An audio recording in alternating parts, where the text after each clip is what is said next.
And welcome to Milford High School here for the Milford Invitational. Benny Mitchell here. My color commentary for today, Scott Cameron. Scott, it's been a pretty interesting 2 days of wrestling. We're going to have a couple matches coming up here, but I think the story right now is Milford Buccaneers ahead 249 to Smyrna's 223.5, and the Bucks have 7 guys in the finals, and Smyrna has 5. Yeah, Benny, it's been an incredible 2 days of wrestling. I really love the format, the round-robin format, where there's 6 in each, and they wrestle each other, and the best 2 records advance. It's really been an interesting tournament for me to watch. I was looking at some of the brackets, and several tiebreakers here tonight. There's going to be guys that could win this tournament and be ranked 2 or 3 in the state next week, just because of the stuff that's already gone on during the year and the tiebreakers that they use in track wrestling to come out with the winner of the bracket. But we're going to start right here at 106 pounds. And this is going to be the first of 4 Milford wrestlers, Scott, and all of them are freshmen and sophomore. This is going to be Corey Messick, the sophomore out of Milford High School, and he's going up against, I think with the outcome of this, right now probably the top wrestler in the state, 106 pounds, freshman Gabe Giampetro from Smyrna. Yeah, and I've been really impressed with Corey Messick this year. I mean, he was obviously an underweight 106-pounder last year. This year he grew into it. He looks like a full-size 106-pounder. And Giampetro has really been lighting the state on fire with the way he's been wrestling. Ray Oliver, he was an outstanding wrestler. Absolutely. Really took it to a lot of people, and the people on the middle school and the national circuit have known this kid's name for a long time and have really been waiting for him, and we're excited to see him on 302 Sports for the first time. For the first time. So here we go, folks. 2018 Milford Invitational, one of the top tournaments in the state of Delaware, preseason tournaments. And we're going to start off 106 pounds. The freshman, he'll be wearing red, Gabe Giampetro, against the sophomore from Milford, the hometown, Corey Messick. And he'll be in the burgundy, yellow, and white singlets. Or sometimes, as I'm corrected by Milford folks, maroon, gold, and white singlet. They call that championship gold, Benny. That's championship gold. Milford Bucks in the lead, head coach Don Parsley. And Giampetro's coach Aaron Harris is moving over from Dover. He was the coach at Dover the last 3 years. He's now in Smyrna Red. Yeah, I'm kind of getting used to seeing him and a couple of the guys that transferred over. That's right. But I think that from watching Smyrna, he went from that CR blue to that Dover blue, and now he's wearing the Smyrna red. Aaron Harris. So here we go, 106 pounds, ready to get to the mat.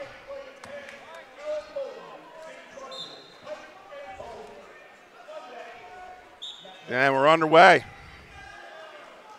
Giampetro, like you said, on the junior circuit. Everybody in the Mid-Atlantic region knows who this kid is.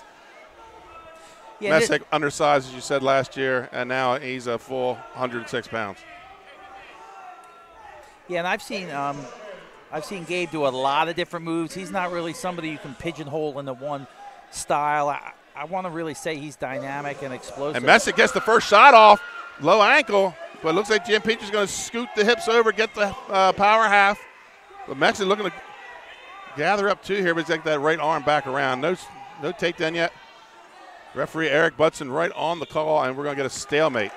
Nice shot there by Messick, not to be intimidated by the pedigree. Yeah, and I think a year of varsity under your belt really helps you mature. Your second year of high school, I think you really grow into who you are, and I've been really impressed with Messick the whole tournament. Giampetro hand fights in. Messick goes double under.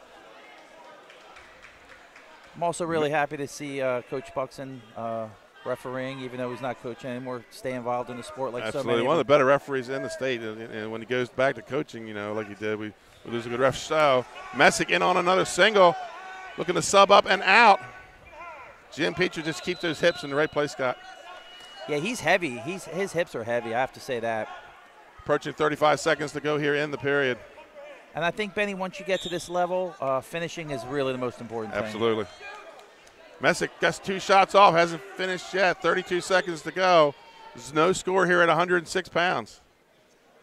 I mean, this could be our conference preview of our conference finals here, both Henlebman Conference wrestlers. The Henlebman Conference tournament will be held at Sussex Central this year. Shot in by Giampetro on that single, high crotch. Messick throws, and he's going to get the 2 takedown. And some backs, and they go out of bounds. with 6 seconds left. Messick gets 2 and 2 and goes ahead 4-0. Benny, I'm really, really happy and surprised to see Messick coming out so confident and so aggressive. That aggressiveness pays off in these championship matches. Yes, it does. 4-0, Corey Messick, the green wrestler in the burgundy, gold, and white singlet.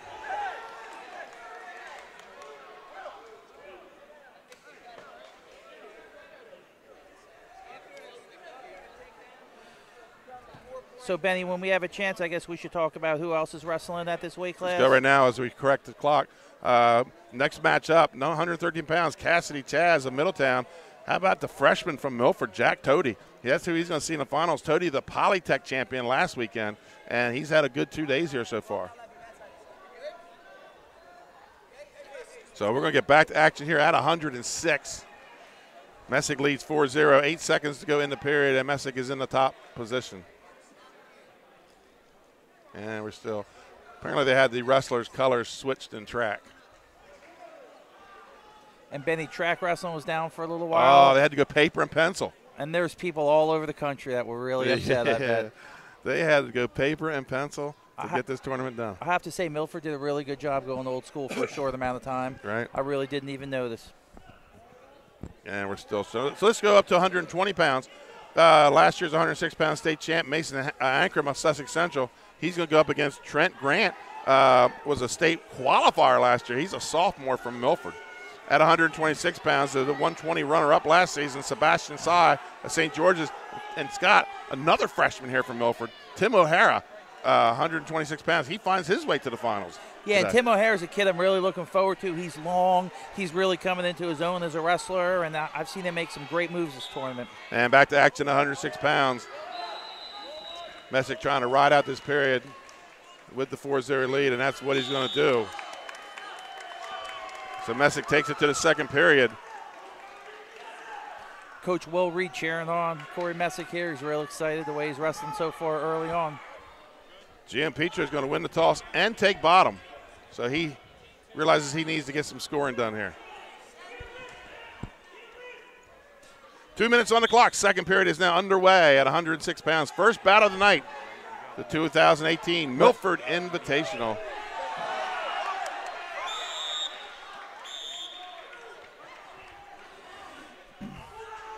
And now we got the clock goes out. So, Benny, wrestling for third and fourth place, we have Matthew Meadows of St. George's, and he's wrestling Ansley Doyle of Hodgkin. And for fifth and sixth place, we have Jacob Sadler of Conrad.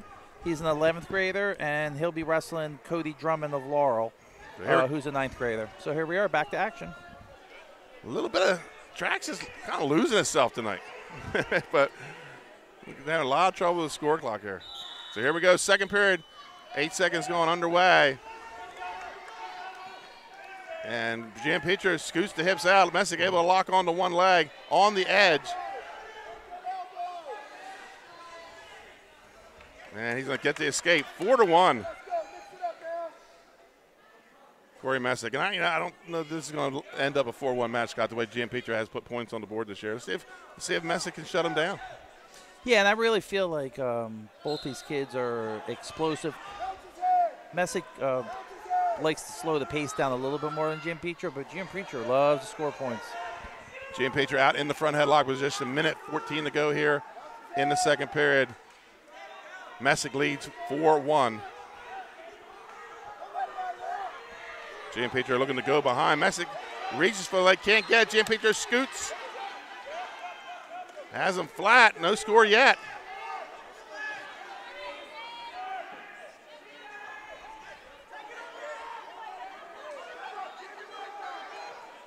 Probably a good time to mention our excellent camera work being done. Absolutely. The family. Kristen Mitchell on the camera tonight. And in Delaware, there's no minimum wage law when it comes to family. That's correct. Yes. That's correct. It's waived for such situations. Still no takedown award, and we're going to get a stalemate with 27 seconds left. Yeah, sometimes I feel like stalemates benefit one wrestler or benefit the other. I think in this case it benefited Messick, that stalemate did.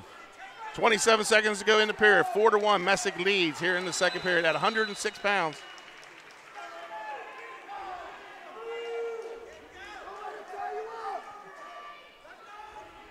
Oh, slide by Gianpietro. And he's going to get the takedown here, looking for some backs. What a great scramble. And he's going to get 3 back. So he's going to take a 6-4 lead into the third period.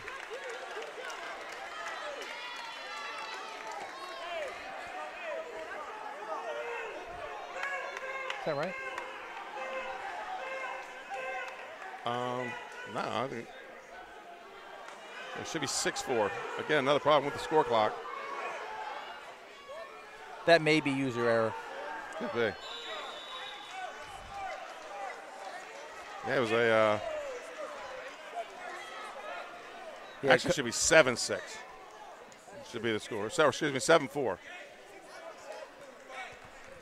You got a 5-point move there.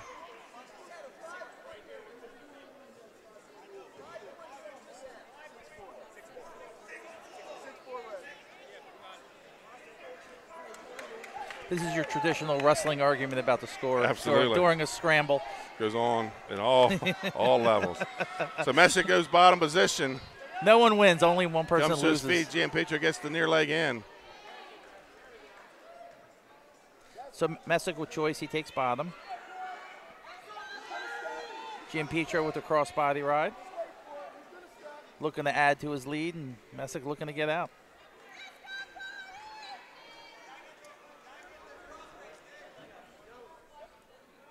And now he gets the second boot in, and now he's going to go to work on the top half.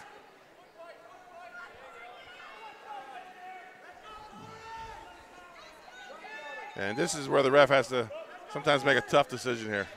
Yeah, and to me, he is working stuff right on top. He's going to give him stalemate first. Good call. Yeah, I'm of the school of thought that, you know, stalemate, and then you give your warnings.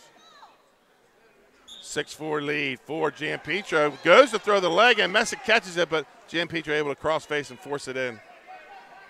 Approaching a minute to go in the third period. Gianpietro in the red, leading 6-4. Yeah, and I feel like in this match, you know, Messick really just came out and surprised him with the big throw and the big move, and now Gianpietro seems like he's grinding him down and climbing back in this match, and he's up by 2 here with a minute left. Trying to work a bar on the left side.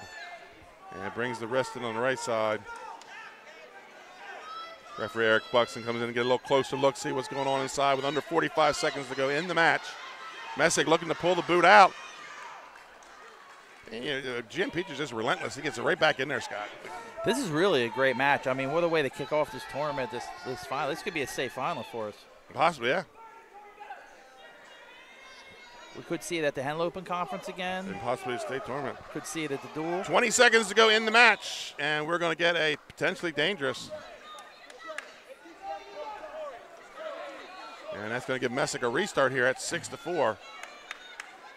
Chance for maybe 1-2 more bursts here, Scott.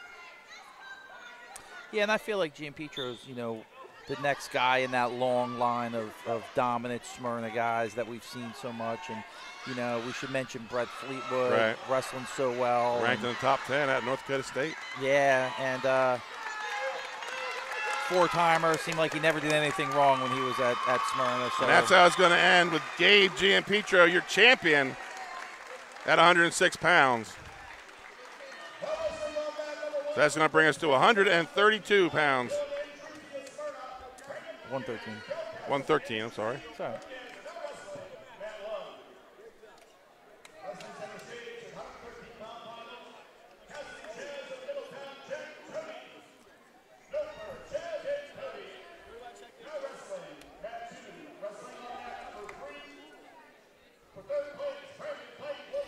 So Cassidy Chas is a senior out of Middletown.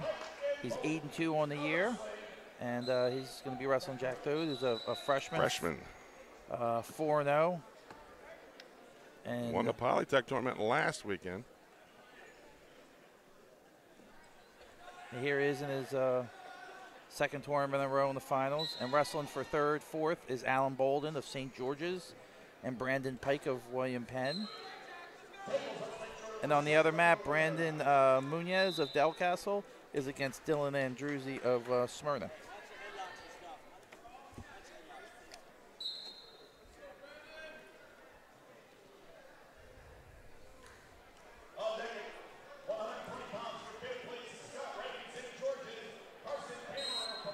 Are we waiting for other 6-pound matches to end, or I think they're still having an issue with the clock. Yeah, I think they're attempting to make it as difficult for everyone as possible here at the end of the day. But I will have to say, this tournament ran very, very smoothly, and I would be more than happy to come back next year. Right.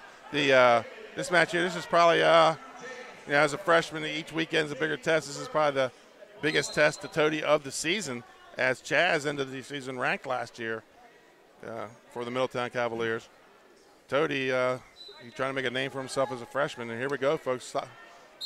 We start 113 pounds. Jack Toady, also of Milford maroon, gold, and white. And Chas in the blue, gray, and white singlet. Yeah, and Jack's another kid that I think a lot of us that follow this sport saw coming up through the middle school ranks and Super 32 and on the national circuit. And he's somebody that we expect big things out of for the state of Delaware. Chas gets the first takedown in this match. He's up 2-0, looking for that cross-face cradle. Toady comes to his feet and cuts and scores. 2-1, Cassidy Chas.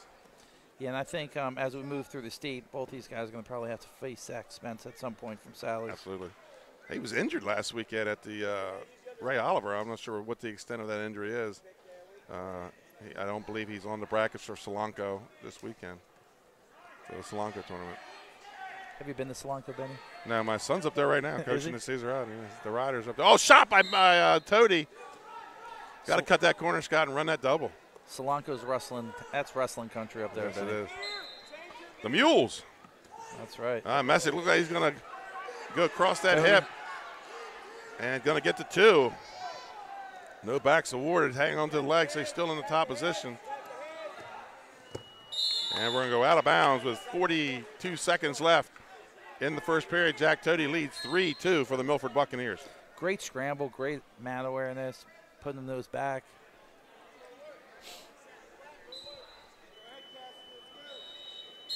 You could tell he's wrestled on a higher level as a freshman to be able to perform like that here in the final. Twice placed at the Eastern Nationals. So, he does the off-season wrestling. I believe last year was a 4th place finish for him. Snap down by Chas. Toady goes for the headlock. I will say, Toady likes to go big or go home. Yeah, it is. He is not afraid to throw it. He throws the kitchen sink at you, picks up, and throws it at you again. I like that. 8 seconds to go here in the first period. 3-3 match. Chas in on a leg, and he's going to get to 2. I think Coach Parsley is going to vehemently object to that call.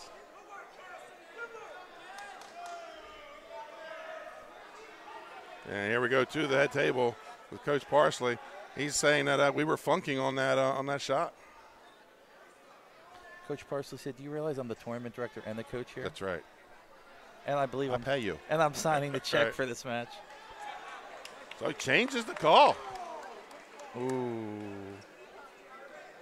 Listen to what Coach Parsley had to say. And agreed. I'm going to try and take note for my next table argument. You just got to talk nicely to him. I'm not so sure that works. Right. Now Coach Cliff Backus of the Middletown Cavaliers, he wanted an explanation. Not going to get it.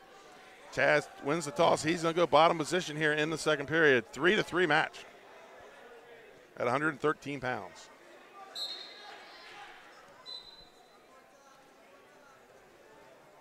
Toady goes half, and Chas able to sit out. Now he's looking Peterson. And stuffed it. Yes, he did. Followed it very nicely. But he's going to get the 1 here and get the escape. A lot of movement in this match. I'm happy to see in these finals all these wrestlers just open up and wrestle, not being tight. Toady, when he wrestles, he's the kind of guy you can't sit on a lead. He wins a lot of matches in the second and third period. Oh, shot in by Chas. Toady goes to throw the headlock on the edge, and it's going to be a takedown for Cassidy Chas as they go out of bounds. Minute 21 to go in the second period. In freestyle, that's a slip. Scholastic, that's 2. That's a takedown, that's right.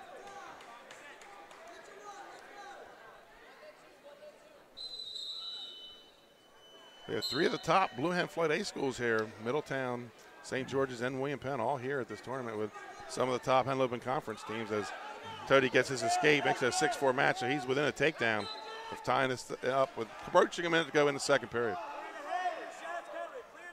And I've been impressed with Middletown. They've had some really good wrestlers here. Leg shot by Toady, trying to bring it up between his legs, but Chas with the wizard. Now he goes Navy ride. He's going to lift, and he's going to take him down, ties up the match.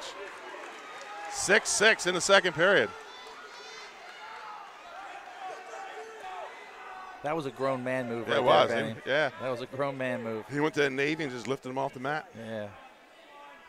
Approaching 35 seconds to go in the second period. 6-6. That's when your country's strong. You can do that. That's right. And Toady looking to go low leg cradle. We're going to go out of bounds. 25 seconds on the clock. Match tied at 6. And might I ask, got Jack Toady out of the Henle Open Hammers wrestling program, by the way. That's it, Benny. Little cheap pop there for myself. Well, that's where champions are made. We all know. Oh, Toady looking for the cradle, and I couldn't get it. Now he's going wrist and a half with 18 seconds. I mean, he's going to grind this half out, isn't he? That half is tight. Jump sides, puts the boot in. 110 seconds go in the period. I believe Toady will have choice in the third. If we had a half like that on us, we wouldn't be able to watch TV for a week. No. And that's how the period ends, 6-6. We go to the third, Toady with choice. And neither wrestler really been able to manage much on top, Scott. It's been all from their feet. But like you said, there's been some grown men moves taking each other down. 6-6, start of the third period.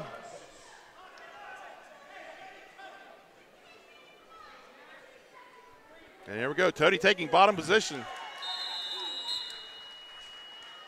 Chas looking to pop that boot in. Toady rises to his feet. And looking to go Peterson off of his feet.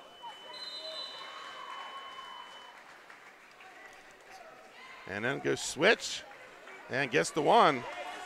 Yeah, I'd like to see that chain wrestling where you go from one to the next and finish. And now Toady in on a double, driving through, steps through the trip. And they're going to say out of bounds, 7-6. Minute 32 to go in the match. Toady with a 7-6 lead. And that's a slight alteration. In years past, you know, you could have your toes in, and now it's knees. And, you know, that's one of those alterations on the rules.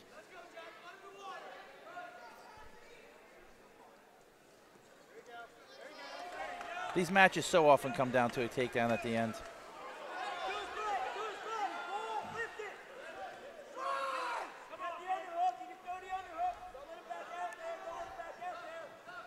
Oh, nice duck by Chas.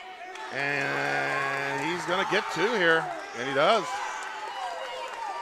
Takedown with a minute to go in the match. So we'll see if he can ride him out for the victory, or Jack's going to escape, or something else and take back the lead. Approaching 45 seconds to go.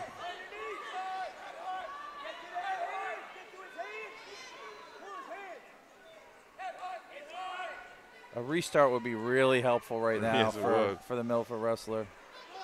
And back points would pretty much end it. Oh. Gets the escape. 8-8, 25 seconds to go in the match. We could get some overtime here for the first time tonight. Clock still running. That's free wrestling, Benny. Yes, well, it's all free here on 302 Sports. Thanks to fine live stream sponsors like Sodell Concepts. That's right. Part of the commentating package involves sponsorship. Absolutely. Sweep single by Toady, looking to dump it. And we're going to go to the first overtime. So just a refresher on the overtime rules. 1 minute. On their feet. On their feet. Takedown wins it. If not, we go to twin 30s, which nobody likes. No, absolutely not.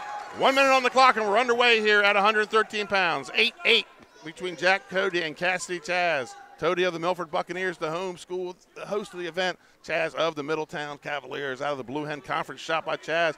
Nice down block by Toady. And now he's looking to spin behind. Granby roll by Toady. No control yet. Toady looking to funk.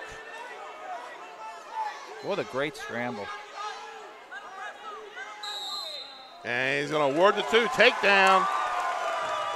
Parsley's going to ask what changed. Cassidy Chas. What changed? Right. What changed in those 5 seconds? Let's see if he wins this argument, Benny.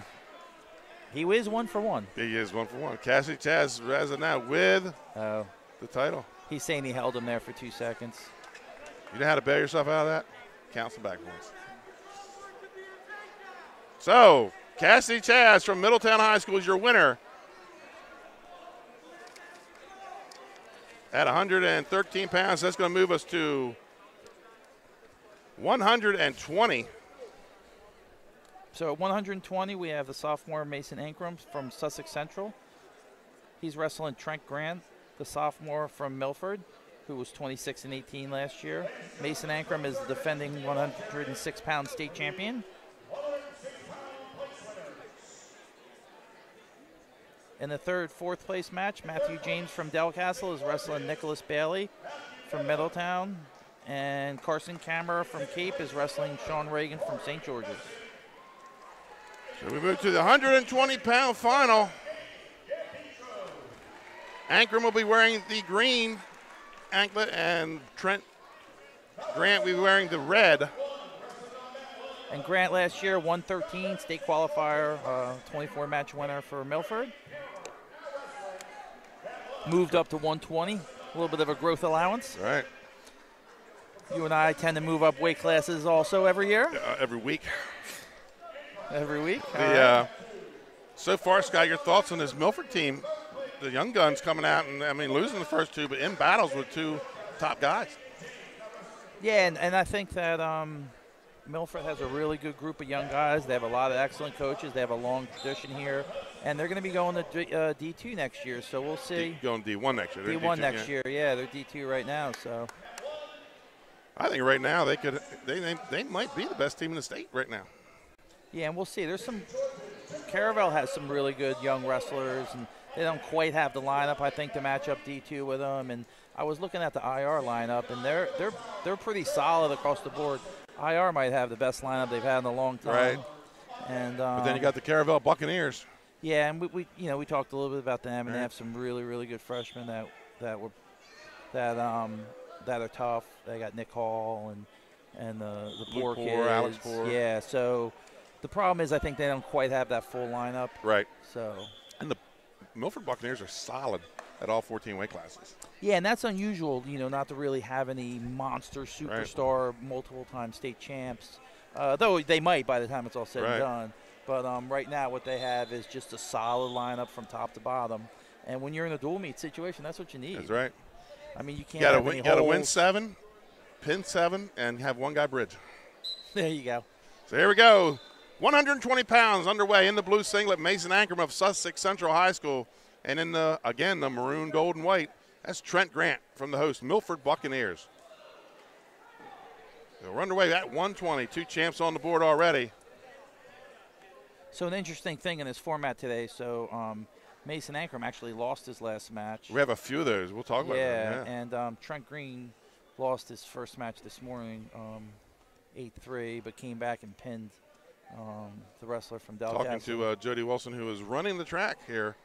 He said track has its own criteria, separation criteria, and that's how it's decided.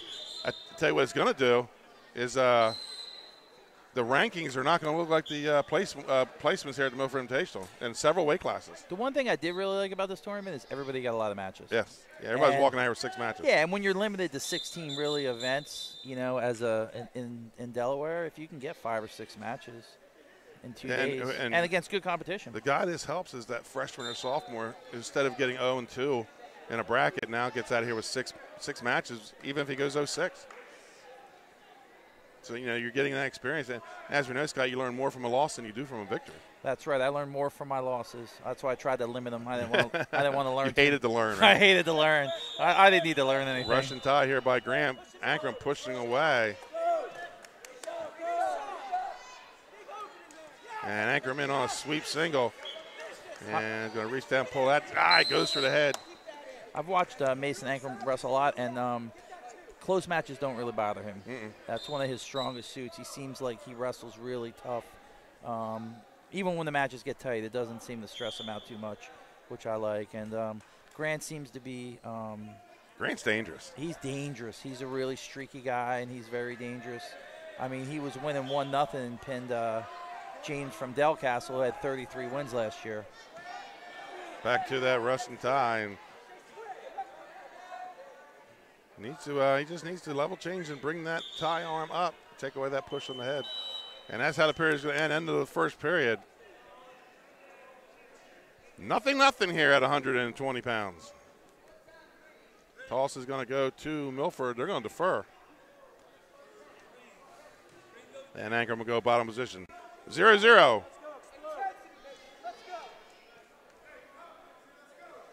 The Bucks coming into the finals.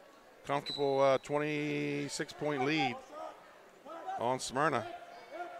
Yeah, I feel like I saw a lot of good upper weights too for the Bucks, and even though they had multiple guys in some weight classes, some of them seem almost like a wrestle-off type situation with 182 and 195. And Ankrum gets the escape. We go out of bounds, come back in, minute 43 on the restart in the neutral position. You know, and they had two heavyweights. So it's an interesting time at Milford. I think they have some good problems to have. Right. And that they have a lot of good guys. It'll be interesting to see what happens at Laurel with Jesse Glandon leaving. And after a state final run last year.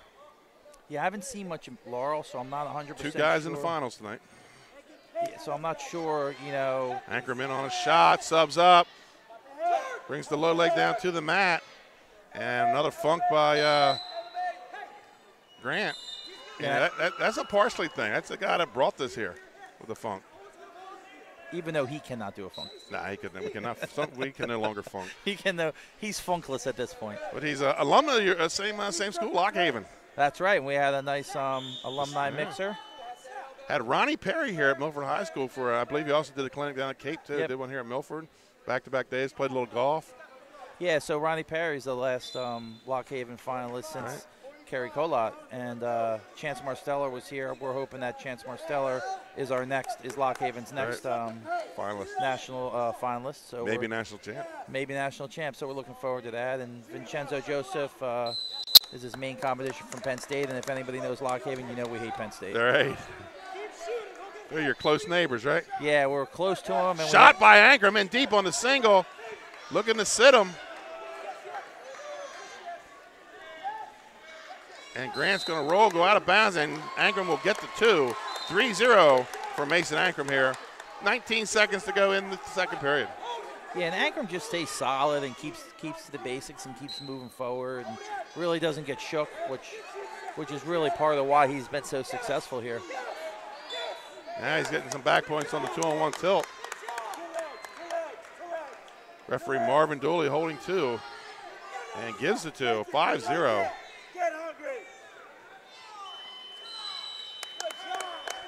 Marvin Dooley, one of the rare 3-sport All-Staters, Scott, back in the 80s.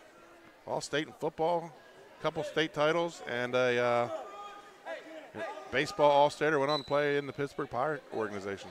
And he was state champion heavyweight? The 189. Oh, 189? Yeah. It's been a while since then. Yeah, Grant double underhooks and runs him out of bounds. 0-0. So I imagine Grant here looking for a throw, and that's how he won the match there late. That's it.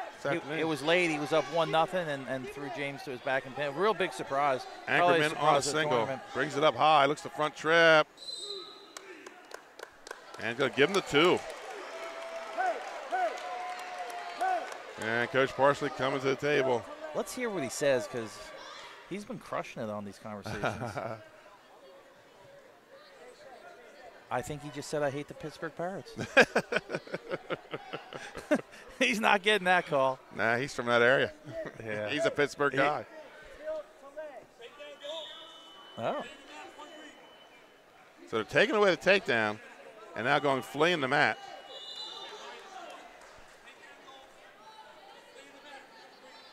So that makes it 6-0. So the referee Marvin Dooley met with referee Pat Ogden. Pat Ogden, the chief of police of the University of Delaware Police Department there, Scott. But that's you didn't know that. And he's an excellent referee. Also a classmate of mine at the police academy many, many, many years ago. Yeah, as many people know, you're now fully retired. Absolutely, 11 Live, and I highly recommend it. And I hear that you take a nap every day. Close. Weekdays when my wife's not home.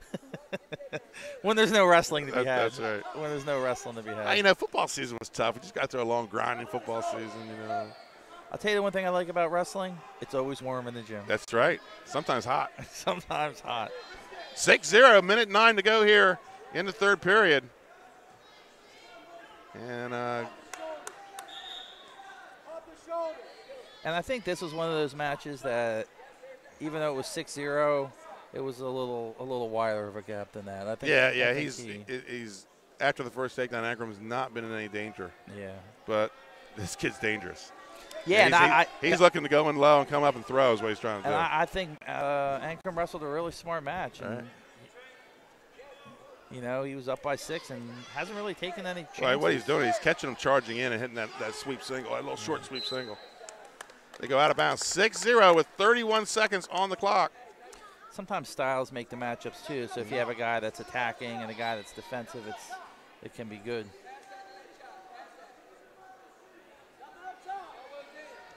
Shot by Grant. Now he's going to sub up.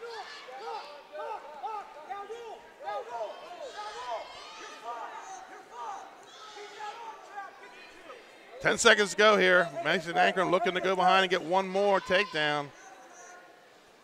And Grant's in a Peterson if he wants to sit. Instead, he tries to roll through, jump over. And that's how it's going to end. Mason Ankram wins 6-0. I thought Grant wrestled a really good match, and he wrestled hard and didn't back down. And he might have been surprised he was in the finals, but he definitely showed up and wrestled hard.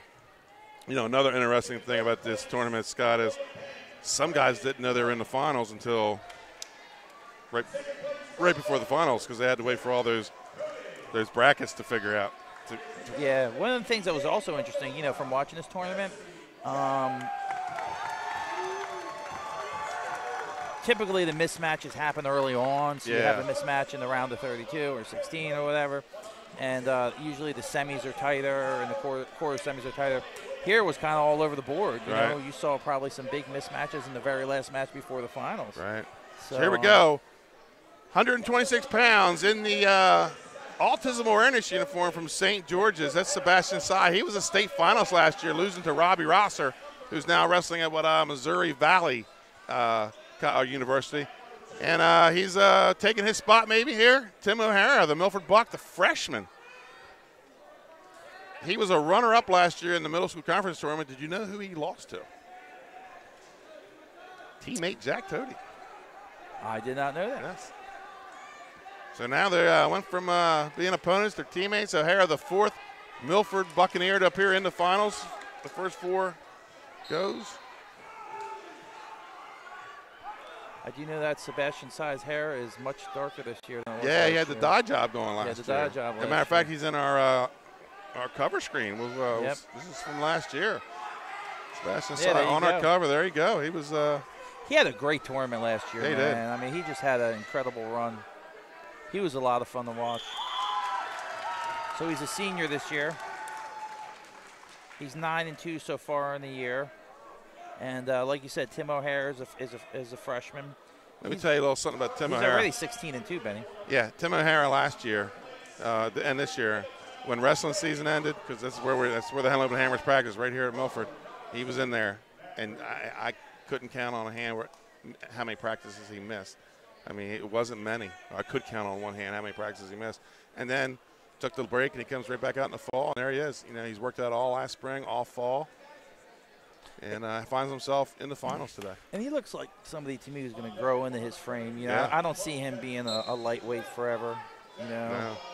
he'll probably be a middleweight as he moves up. And he's going to go right to that Russian tie inside trip. And he's got a single. And he's going to pull it down to the mat side. Keeps the whizzer in. And this time pulls it out front trip. And he's trying to get that double leg. Nice whizzer there by Sai. He's going to limp arm out, huh? He's thinking about it. No, it's tight. And they're going to go out of bounds. That could have been trouble in the middle of the mat. We'll have to say Sebastian Saito has an impressive array of tattoos for high school wrestler. First period, 0-0. And Asai able to get down and catch that ankle. What a great single. And now he's got a low leg. It could be looking cradle, but when you can attack below the knee like that, Benny, it just gives you so much more advantage to mix up your moves. 2-0, Sebastian Sai.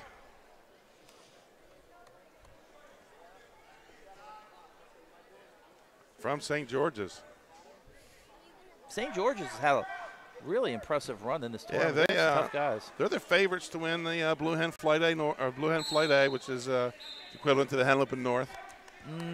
This year, the I'm sorry, division wise. Oh, okay. Division wise. Okay. And we said many times before, as Paul Geyer says, the Henlopen Conference, the Big Ten of Delaware high school wrestling, is a tough conference and maybe one of the toughest in-state tournaments. Pretty soon we'll be taking that quote from him and calling it our own, by the way. I will, yeah. I've been meaning to tell you that. Big lift by Sai, brings him back down. He leads 2-0. Sai in the autism singlet. And Tim OHara representing the Milford Bucks, and he's going to look for a little cheap tilt here, but can't quite load it up.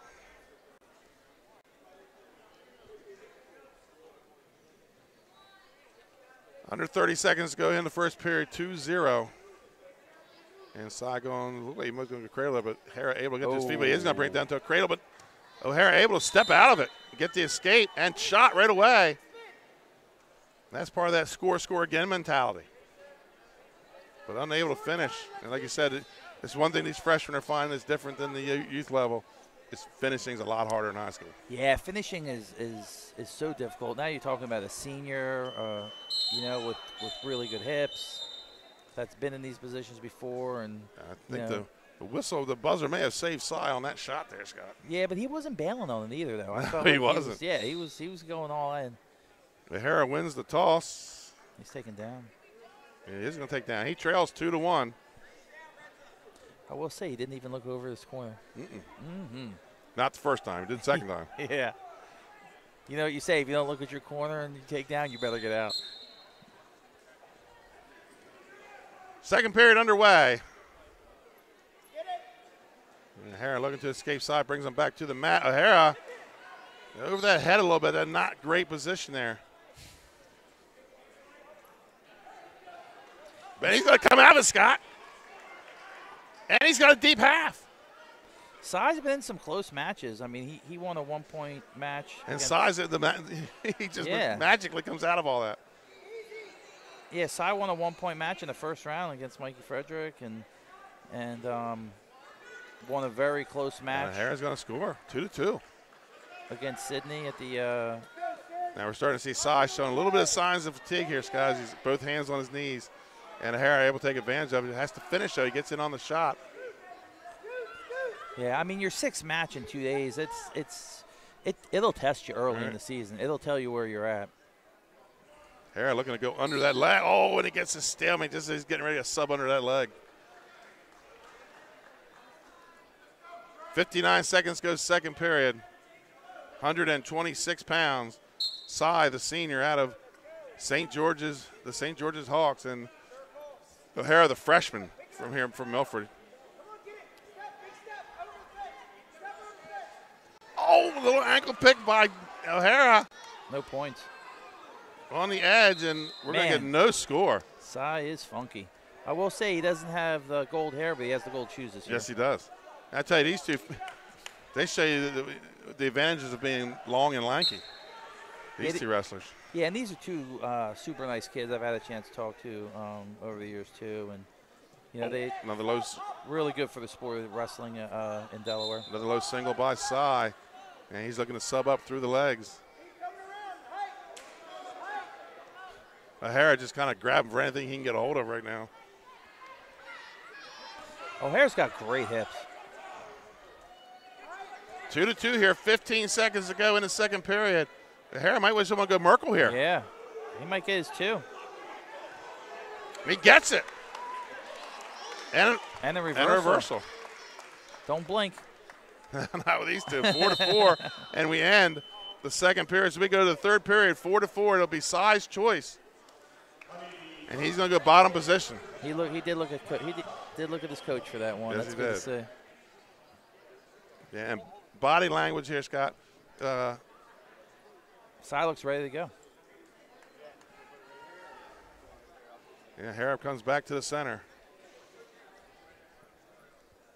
4-4, 2 minutes to go in the match. This has been a really great match. I mean, yeah, each wrestler, they just completely countered each other. Yeah. A high cutback for OHara. Oh, listen, O'Hara's not afraid to try moves. No, he had a little 2-on-1 tilt there and went to cut it back. He's not afraid to open up and make moves.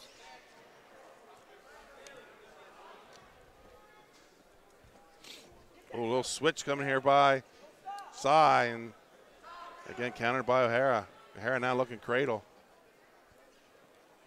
And he's going to put a boot in on the near side.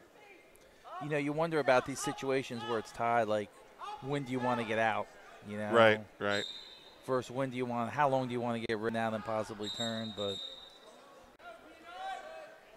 Luckily for high school, unlike college, they get the ride point. Yeah, so the riding time's not really a factor. Here, so. no. Can wear you out, though. Carrying around another guy, you have your body weight for 2 minutes. Absolutely. Minute 3 to go in the period, 4-4.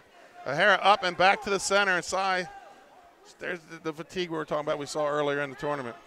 Now's a good time for your contacts, whether you wear them or not, to right. fall out. Yep. We'll have everyone looking for it. 4-4, Cy rises to his feet. OHara in the real stand position, breaks it back down, goes to switch off the breakdown. And he's got OHara in a bad position. And we're going to get a locked hands.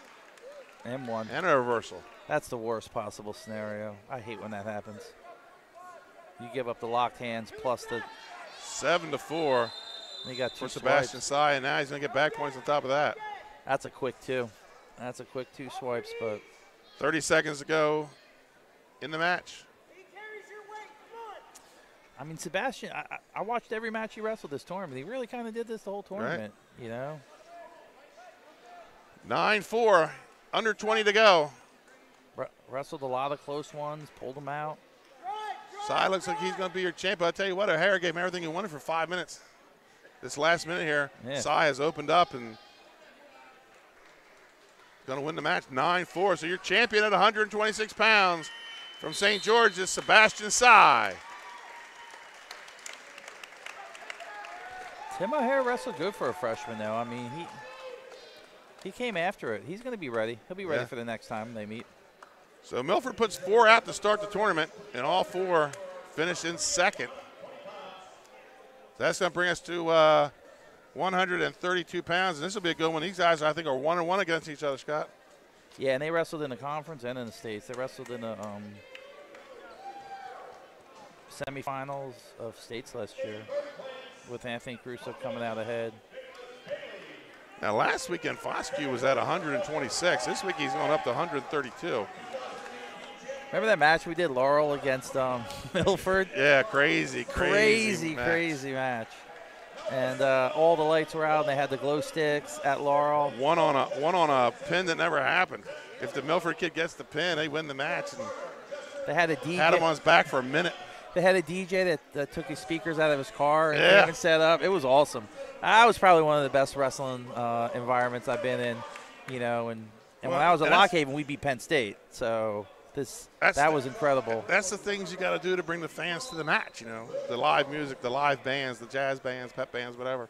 Yeah, it was a packed house, Laurel against Milford, and Laurel pulled off the upset. At that time, Milford was ranked higher, and Laurel knocked them off. And then Milford came back and beat them in the – I remember saying at the time that we were saying that we didn't think – because everything just went perfect. Apparently, Foskey must be injured. He's putting the ankle band on, and his coach is forfeiting the match. So I don't know if you saw something today. I know you had a tough match with Amir Pierce. Well, that's Aaron Harris over there. He noticed it. Foskey wants to wrestle. Coach Zach Tovine. Who's going to win this argument? I imagine the coach. Well, he's going to wrestle, so I guess Foskey wins.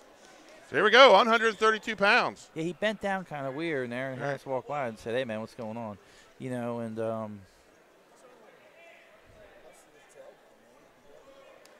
unless he's playing a little possum, who knows? We'll see. But you're right. After he bent down, he had a little trouble standing back straight up.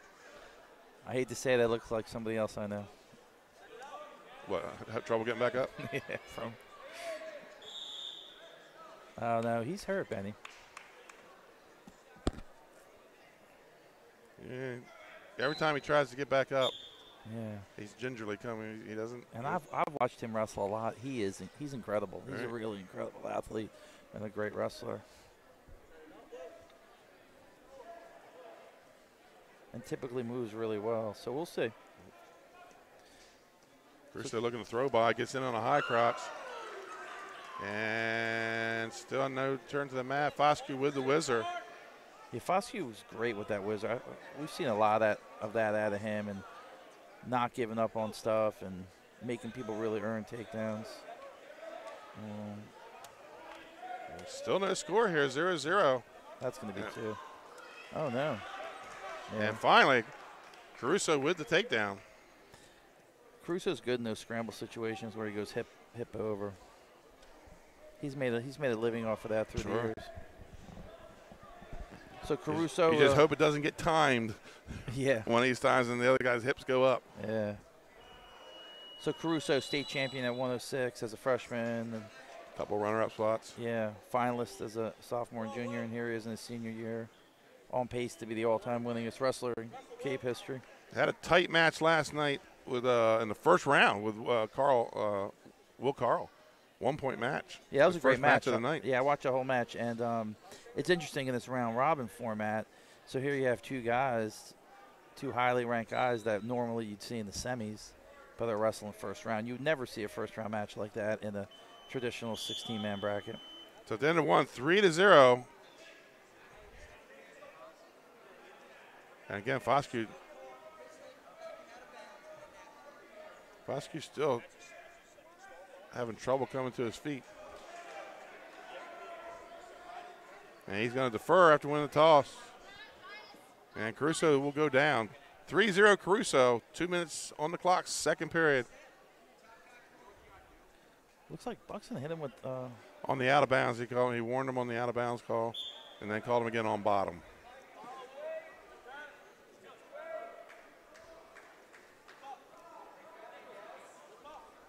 Foskey's going to have to return him. He's going to get hit again. He has to cut him. 4-0 Caruso. We're at 120 or 132 pounds. Scott, you're an insider. Is this where he's staying, or is he going down one more? I don't know. Where are we even at? I don't even know. 132. Go behind by Caruso. He's up 6-0. Tell you what, 26, there is a stud freshman down there by the name of Alex Poore. Won the Ray Oliver tournament. Yeah, and I've seen him wrestle a lot. He's really good. You know, I followed a lot of those kids at that age, and his cousin's good too. Yeah, the 6-pounder. Yeah, he's in 8th grade, and I guess he couldn't get a waiver from Maryland to wrestle in the Ray Oliver. So, yeah, I think they're going to take injury timeout. So they're going to injury default for Isaiah Foskey, or as they call him, Woo Foskey. So Caruso's your champ at 120 or 132 pounds.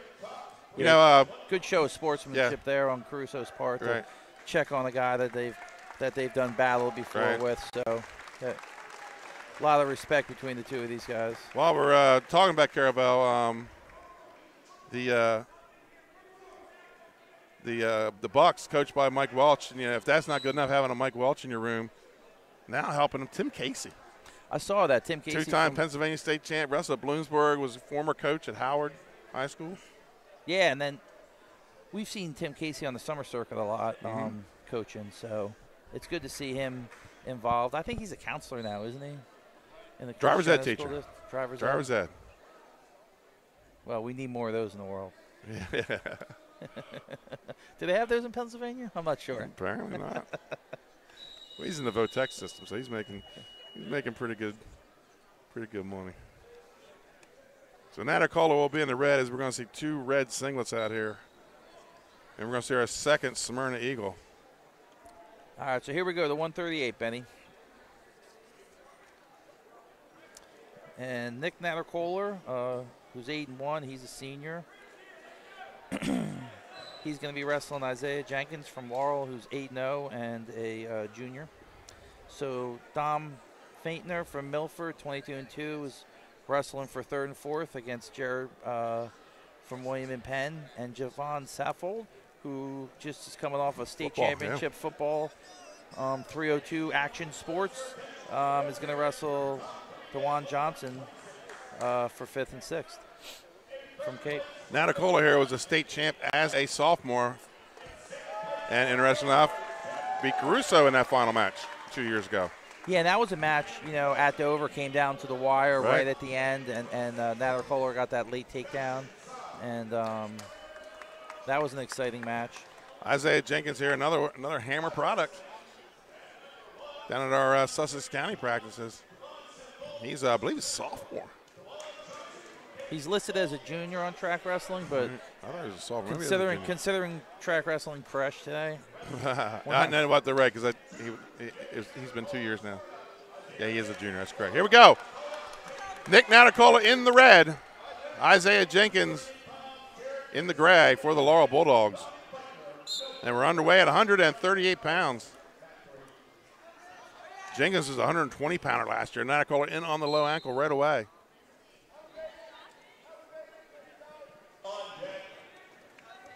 And calls it to and waves off. That's referee John Groom. Natterkohler's really had a great career for Smyrna, too. He and his brother both. Lost a close state final last year to Rashad Stratton of Sussex Central. Yeah, that was a great match. And now Natterkohler looking. His younger brother not wrestling this. Hurt last week. And there's a pin. Too bad they don't have Don Parslow here to argue for Laurel. It's a 36-second pin with no control, but not that you had to have control. There was just like the new college rule. Yeah, so Natterkohler with the win at 138. Yeah, so no control, but still which a pin. You don't need, yeah. Which you don't need, right. Yeah. Yeah, we're gonna here at 302 Sports. We're gonna have to agree with that call. I have to, because that's what it is. One time I argued with an umpire about balls and strikes. He said, "You realize it's nothing until I say what it is." That's right. Right. Okay, all right. Good call. Same umpire told me that no two pitchers are alike. They're like snowflakes. I said, "That Blue, that was the same exact pitch." He said, "They're like snowflakes. No two pitches are exactly the same." Coming up, 145 pounds, Bryce Mullen from Smyrna. And Wyatt McMullen out of St. George's. Wyatt McMullen, I think he got injured at the Beast last year, a season-ending injury last season. Then he's back here. So, Scott, we're going to take a quick timeout. We're going to see what's going on at Sodell Concepts. So we'll be right back. Hi, I'm Scott Kammerer of Sodell Concepts. We have 8 locations, a catering company and a food truck, right here on the Culinary Coast in southern Delaware, and we'd love to see you at one of our locations. Fish On and Lewis in the Villages of 5 Points. Lupo Italian Kitchen on Rehoboth Avenue in downtown Rehoboth, serving homemade pasta. Papa Grande's in downtown Rehoboth. Our treetop deck has the best happy hour around. And Matt's Fish Camp, located on Route 1 in North Bethany Beach, your classic seafood shack. At Sodell, we believe in beautiful, simple food and making the world a better place. See you soon. Mr. Italian began his career in home finance in 2002 as a mortgage consultant. Since 2002, Brian has helped over 1,000 home buyers achieve their dreams of owning a home. Brian's knowledge of current market conditions and his detailed evaluation of buyers' finances ensures that each buyer will receive the best mortgage to fit their needs. Brian is often commended on how efficient and effortless he makes the mortgage process for everyone from first-time home buyers to investors to experienced buyers. For the loan that fits you, contact Brian today. Mr. Italian began it. Hi, I'm Scott Kammerer from Sodell Concepts. Sodell Concepts is an award-winning restaurant group on the Culinary Coast with 10 locations. We're a chef-driven group. Come check us out. See you soon. Sodell Concepts believes in the vision of our founder, Matt Haley. Cook beautiful, simple food, develop the people we work with, and make the world a better place. Sodell Concepts on the Culinary Coast with 10 locations from Lewis, Delaware to Fenwick Island. Come check us out.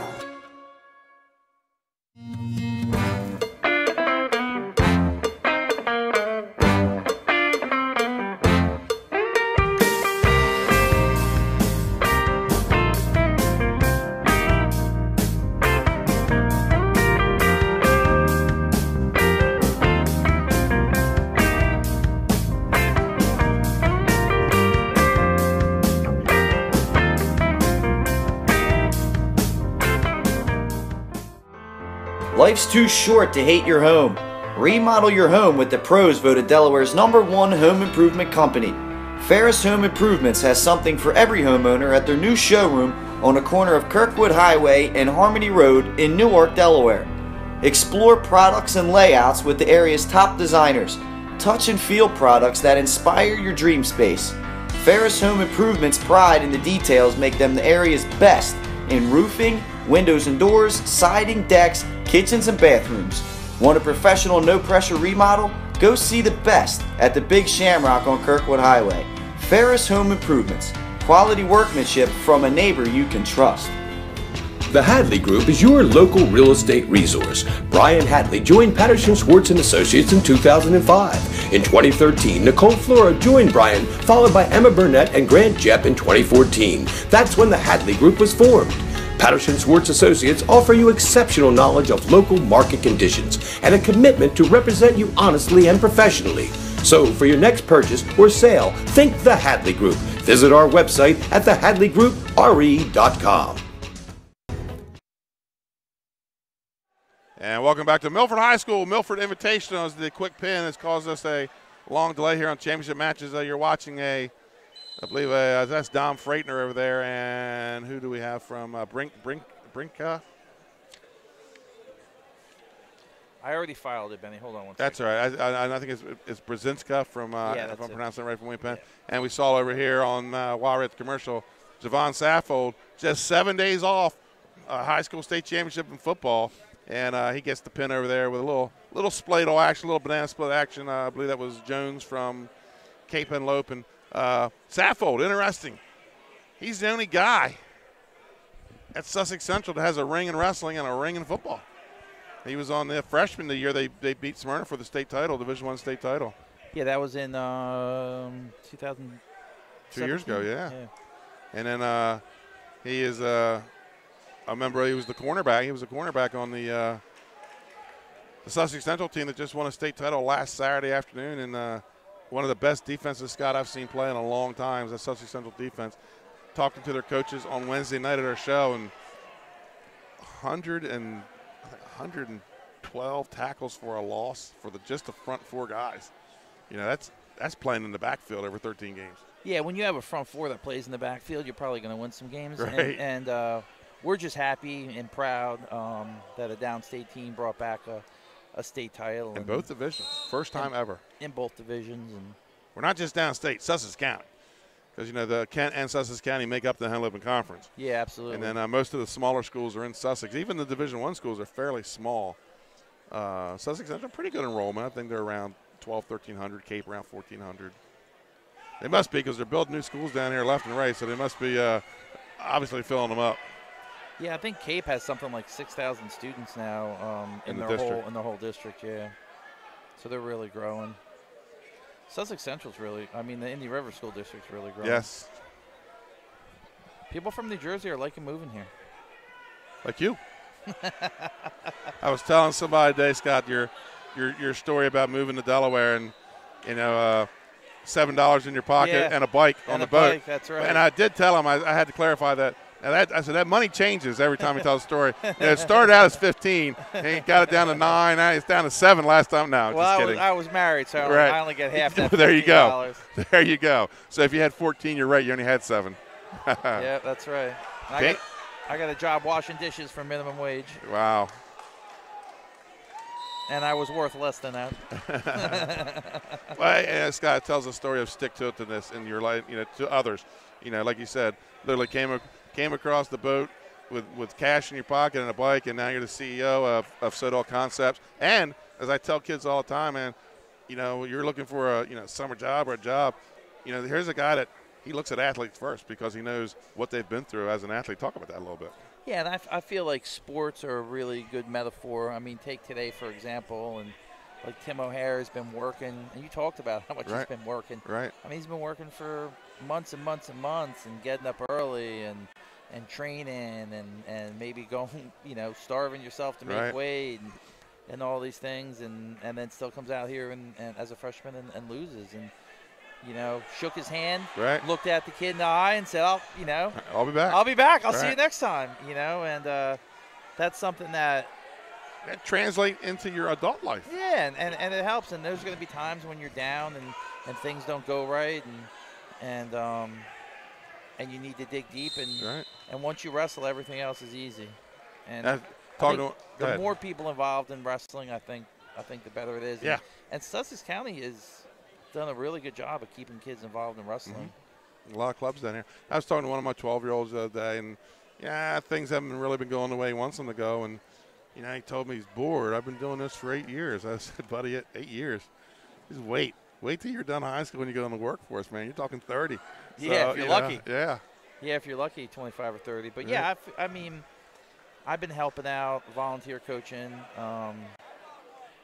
since '93. And I have just as much enjoyment and reward from helping those guys, and it's good to see my kids that have graduated giving back too. Brzezinski comes off with a late pin in a tie match. I believe that was for 5th place? That was for 5th, 6th. No, that was for 3rd, 4th. 3rd and 4th. So Sappho getting 5th on the other mat. Brzezinski gets 3rd over here. And we're going to move to 145 pounds. So welcome back after the long delay, folks. And these two teams just met in a dual meet last Wednesday night, the St. George's Hawks and the Smyrna Eagles. And as soon as we get used to the round-robin format, we'll be right back to the 16-man bracket. I hope not. I do like this round-robin format.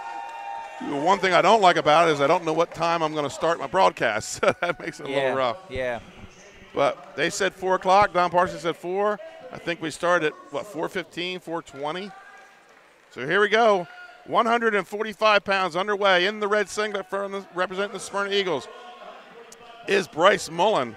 And then in the checkerboard, puzzle piece, the autism awareness singlet, that's Wyatt McMullen out of St. George's. Two schools really not that far from each other. St. George's up there in the Middletown, Odessa, Townsend area. And Bryce Mullen is listed as a freshman, 10-2 on the season, according to Track Wrestling. And Wyatt McMullen from St. George's is a junior, and he's listed as 9-2 on the season. He's sporting a mask and a knee brace. Yeah, he's all messed up. 145 pounds. As I said last year, season-ending injury at the Beast of the East. And now he's back. Shot by Mullen. He's in deep on the single. It looks like he's going to look for that same pin that Natacola got, but McMullen able to get the shoulders off the mat.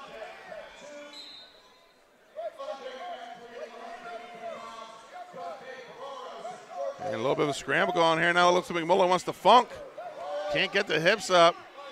We got a little scramble going on here at the middleweights. Thank God he's got a mask on. Right. Still no score. McMullen able to come to his feet. I will say, as someone who wrestled with a mask occasionally. Very hard. Very hard. And peripherally, you cannot see anything.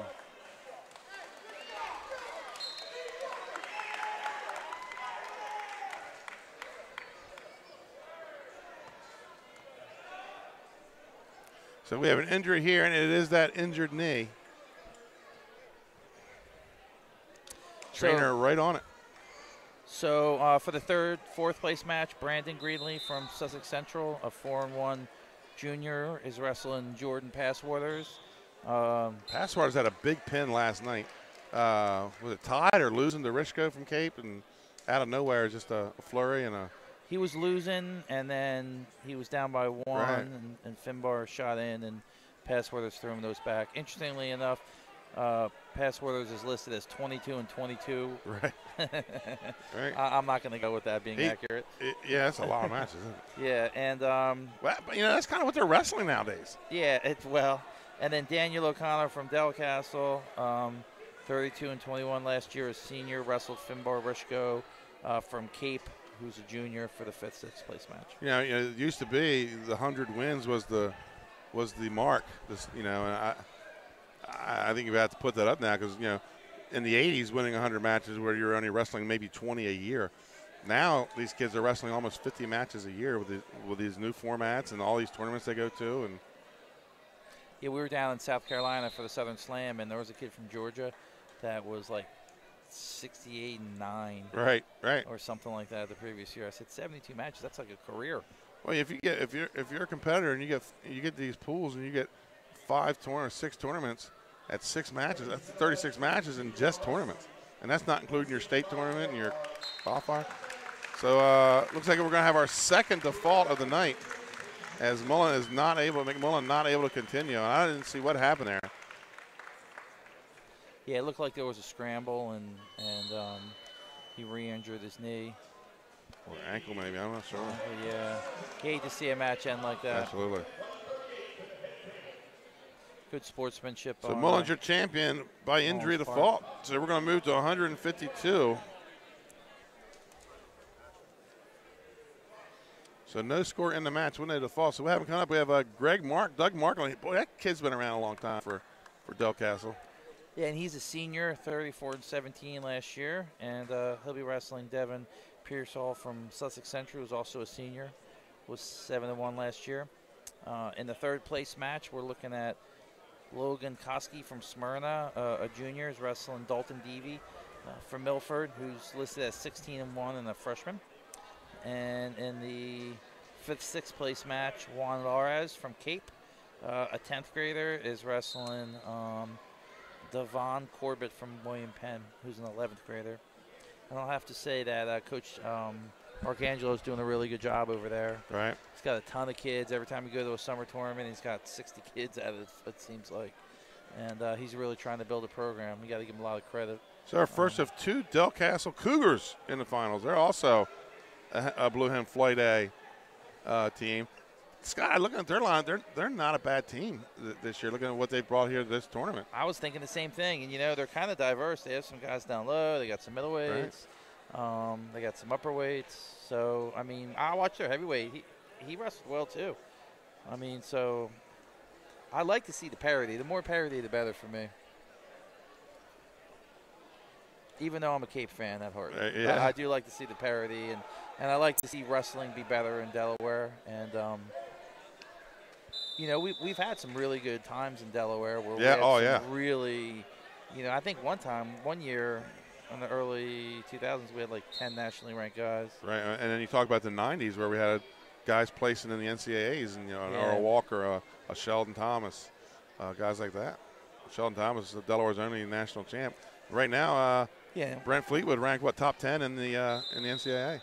Yeah, and the other thing is, I have to mention that, Jackson Dean had a good weekend. Yes, he placed at the BI. Last I heard, he lost in the semis. I've not followed up on what he's done. But he's out of Ironman, and I think he knocked off I think he knocked off the 9 and the 6 guy, nationally ranked. Right, and the 2 seed. Yeah, so hopefully he'll get a national ranking, and that'll be good. We have Beast coming up here, so always an opportunity for Delaware guys to knock off some nationally ranked guys. Did our team rankings. Let's talk team rankings, Scott. And we just got them last Wednesday night on the show at in Division II. The number 5 ranked team in the state is Woodbridge. Woodbridge got like 35, 40 guys on the team. So, that in Division II, that alone is going to win you some matches. Number 4, Laurel Bulldogs. They were the runner-up last year. Number 3, Indian River. The number 2 ranked team in Division II is the Caravel Bucks. And the number 1 ranked team in Division II, right here, the Milford Buccaneers, 5 straight state titles. They're looking for 6. And I don't think that the Milford Bucks did anything today to make us think that isn't going to be the case. Right. I think that they are solid across the board. And, they may have some superstars that are going to be superstars right. Eventually because they're young. But, right now they don't have any of those type guys. But there's no easy outs on that lineup. No easy outs at all. In Division I, the number 5 team, you could put a 1 of any 3 in here. I looked at Cape, I looked at Middletown, I looked at St. George's, and we're going to go with the Dover Senators as the number 5 team in Division I. Number 4, the Sussex Central Golden Knights. Number 3, Slazy Annam. Should have a pretty good team coming back. I love their lineup. I think they're loaded, and that's as loaded a lineup for Sally's I think I've ever seen. So what that means. There's only 2 left, and you know who they are. The number 2 ranked team going into this season is going to be the Smyrna Eagles. And the number 1 ranked team is the defending state champs, the Caesar Rodney Riders. They return a lot. And, Scott, we talked about it on the show Wednesday night, and Nick Alexandrini, and that may possibly be the biggest upset in Delaware history, dual meet history. Caesar Rodney's win over Smyrna last year in the state championship. Smyrna just beating them the Saturday before. And then, the Riders come out and they pull 2 huge upsets. in that match and take home a state title. Yeah, we'll see what happens this year, and I think CR's they're up at Solanco this weekend in Pennsylvania. We talked about. Yeah, we talked about that. And I don't think they have everyone down the weight yet, do they? No, they do not. All those lower weights got a little bit of an inside source there, with my son being an assistant coach, and everybody from 20, 6, 13, 20 probably all going to go down. And then Mike Primo looking to go 20, maybe 26. Still hasn't, I believe, certified yet. He's not on the mat this weekend. Yeah, so there's a little bit of flexibility there with their lineup. So, and especially with the big heavyweight coming back, only a sophomore, state runner-up last year. You got Jackson Dean, we talked about it earlier. He'll be at 45, and then the big addition to the team was Gabe DeGraffenried, transferring from Laurel to Cesar Rodney. His workout partner all summer has been Jackson Dean, so look for him to grow by leaps and bounds. Yeah, and you got Ben Anderson's over there, and Wisniewski, who jumped up a couple weight classes. He's up 32. He went from 106 to 32. That's pretty good. Mm-hmm. So, they're definitely loaded, and they got some guys, and they always find a way to turn a football player in a heavyweight, yeah. In the 182, 95, 220 range. They've done a good job of that over the years. They've had some first-year guys that they got to the state finals. Right. Yeah. Head coach Dan Rigby there of the famous Rigby's, all out of Cesar Rodney. He won a couple titles here, as did his uncle, Roy Rigby. Don Parsley, I think, with 5 titles here now at Milford.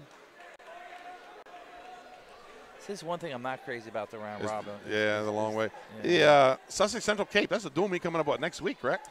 Yeah, so Sussex Central and Cape is going to be Wednesday, and we ran the numbers on that, as every wrestling fan does. Mm-hmm. And I think right now Central's definitely favored for that. But, that's why you wrestle the match. You never know what's going to happen. You could have some upsets or, underweight, overweight. Well, in recent years, Cape they've struggled in those low weights. You're giving up, and when I say struggle, you're giving up bonus down there, and you just can't give a lot of bonus in a tight duel. It's because of all the good restaurants, Benny. We can't get That's the kids, right. We can't get the kids on weight. It's Sodell Concepts. We're blaming Sodell. That's right. I love it. 10 restaurants, a food truck, and a catering service. That's right. There's always someplace to along eat. the culinary coast. There you go. I think I got it all down, don't I? You could be a spokesman for it. There we go. So. But, so there's some good matches coming up, and the Smyrna CR ones, that's something you got to circle every year. Smyrna Central, big rivalry. Yeah, and, a lot of us remember when the brothers would wrestle at the end of that. Right. So it looks like we're going to get underway at 152 pounds. Wearing the white singlet with the blue trim from Delcastle, that is Doug Markland. And in the blue singlet, representing the Sussex Central Golden Knights, that is Devin Pearsall. I think Sussex Central got a couple of new sets of uniforms this year, Scott. Yeah, the boosters are really stepping it up over there. I tell you whose uniforms I really liked. I thought William Penn had great uniforms. Right. What do you think of the cherry and black? Yeah, what do you think of the two-piece? Don't like them. It looks like practice to me. Yeah, that's right, exactly. That's what I keep thinking. It's practice, but I don't know. So here we go. I almost got started at 152. After that long pause, we get teased like that? Are you kidding me? Yeah, I'm ready to wrestle, man. Let's go. I got a fundraiser to go to at 7:30, man. I got a house to go to. Here we go, underway at 152 pounds. Pearsall and Markland. Markland, one of those guys that hangs around in the rankings every year. And we're going to go out of bounds. He's coming out hard. He's the near miss guy. I mean, he's had a couple good seasons. Just hasn't ended with in on a double, checks out of it and goes single. Pearsall with a whizzer.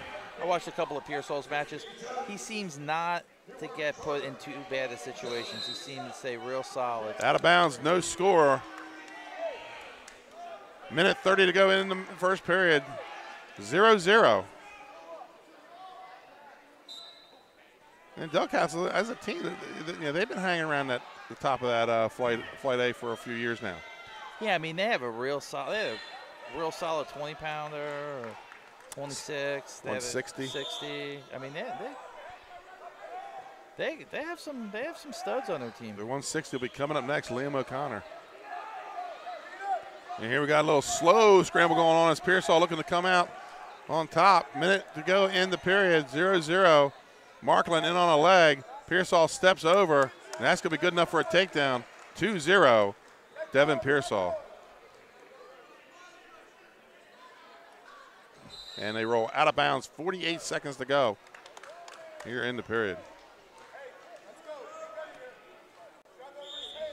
I checked the team score real quick, Scott, but apparently due to the track crash, the finals haven't been put into the system yet, and there's been no and I am formally filing a protest no matter what the team score is. There you go. I want to see the math. Unless there's a math teacher involved, I really doubt. 45 seconds to go in the first period. 2-0, Devin Pearsall. He was, I believe, a finalist last week at Ray Oliver. Benny, what do you think of these new knee pads? Kind of a sleeve with the thing. I don't know. My kids love them. They're buying them up. You know what I think about them? I think I wished I would have designed them. Yeah. Almost everybody's wearing them. Yeah, I mean, the old ones. These don't slide down. These do not slide down. And it's a combination of sleeve and knee pad, yeah. Knee pad. And it makes me feel like I'm better. Right. I think I could shoot low singles with that on. Markland tries to. He's not trying to get bar. It slips out, and it gets the escape to Pearsall. It's 3-2. And Pearsall looking to throw the overhook. Pearsall's got good hips, man. He's one that I think that keeps him in a lot of matches he may normally not even be in. And they're going to go out of bounds with 7 seconds left on the clock. 3-2. Devin Pearsall with the lead for the Sussex Central Golden Knights.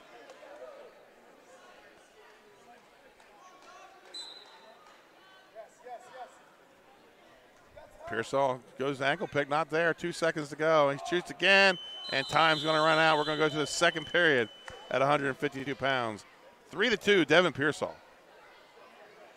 Pearsall wins the toss, and he's going to go down right away. Not seeing as many defers here tonight, Scott. Yeah, I like to defer. I really prefer defer because the farther down the match you get, especially when it's 3-2, for the last 2 minutes, you like to dictate your own.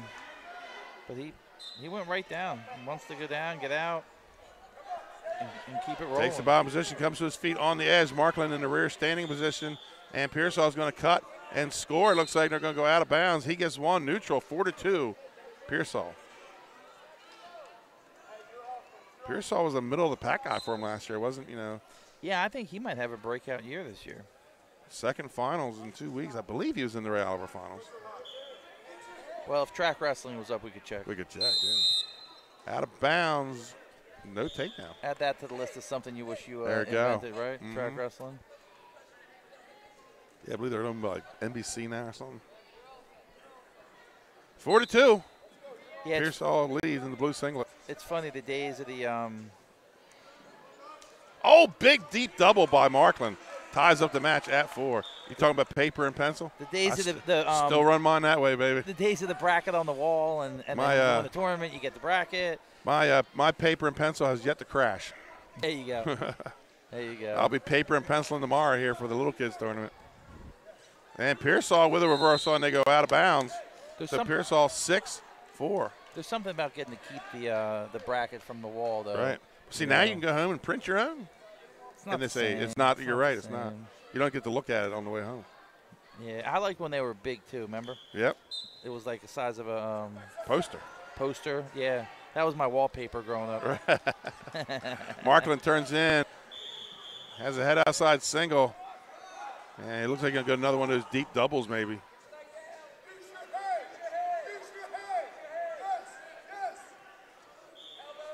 And Pearsall to his back.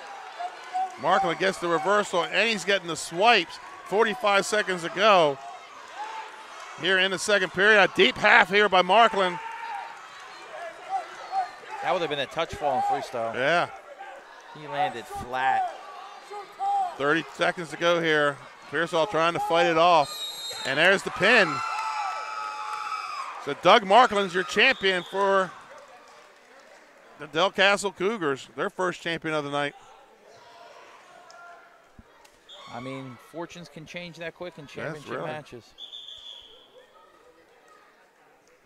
So we're going to move to 160 pounds, where we're going to see another Del Castle Cougar in Liam O'Connor. Liam O'Connor stuck behind Jackson Dean for a couple years in the same weight class. And now he's bumped all the way from 38 all the way up to 160 pounds. He's going against Gavin Sembley of Smyrna. Yeah, and Liam O'Connor's a senior from Del Castle, 44-7 last year, and Gavin Sembley is an 11th grader, 8-2 so far this year. And in the third, fourth place match, Jackson Hanlon of Cape, who's a 10th grader, 4-1, will be wrestling Nate Jones of Newark Charter, which is nice to see Newark Charter here. Nathan Jones is 8-1 and a senior.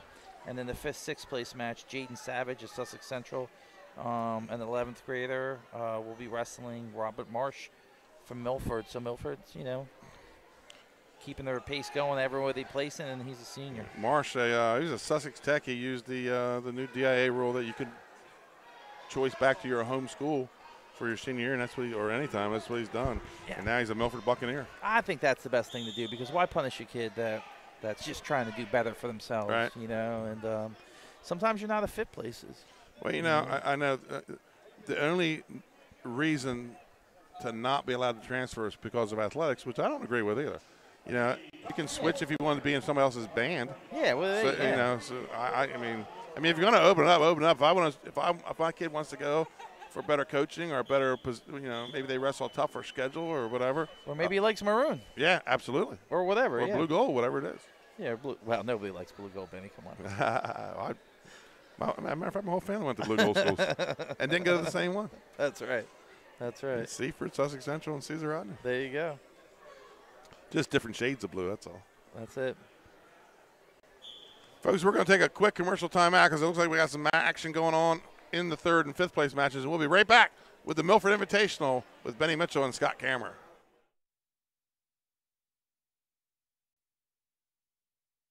Hi, I'm Scott Kammerer from Soto Concepts. And I'm Danae from Matt's Fish Camp. Come check us out. Matt's Fish Camp is the small local fish joint with 2 locations on Coastal Highway in North Bethany Beach and Lewis, where we serve up traditional coastal fare in a casual atmosphere with house specialties like colossal crab cakes, lobster rolls, and fried Ipswich clams, along with crowd pleasers like fish and chips, fried shrimp, and a daily selection of fresh caught fish. Matt's Fish Camp, serving up lunch and dinner 7 days a week, all year. Locations in Bethany Beach and Lewis, Delaware. See you soon. Congratulations, Dover Federal, on 60 years in business in Delaware. You've been by our side since our doors opened. Thank you so much for giving me a call on so many years ago when I had no credit. You helped our business grow into what it is today. As a military family, thank you for supporting the financial needs of servicemen and their loved ones. Happy anniversary, Dover Federal Credit Union. Happy anniversary, Dover Federal. Thank you. Thank you. Local people, local decisions, Dover Federal Credit Union. Congratulations, Dover Federal, on 60 years in business in Delaware. You've been by our side since our doors opened. Thank you so much for giving me a call on so many years ago when I had no credit. You helped our business grow into what it is today. As a military family, thank you for supporting the financial needs of servicemen and their loved ones. Happy anniversary, Dover Federal Credit Union. Happy anniversary, Dover Federal. Thank you. Thank you. Local people, local decisions, Dover Federal Credit Union. Life's too short to hate your home. Remodel your home with the pros voted Delaware's #1 home improvement company. Ferris Home Improvements has something for every homeowner at their new showroom on the corner of Kirkwood Highway and Harmony Road in Newark, Delaware. Explore products and layouts with the area's top designers. Touch and feel products that inspire your dream space.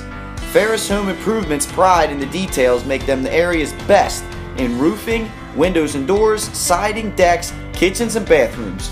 Want a professional, no-pressure remodel? Go see the best at the Big Shamrock on Kirkwood Highway. Ferris Home Improvements. Quality workmanship from a neighbor you can trust. Life's too short to hate your...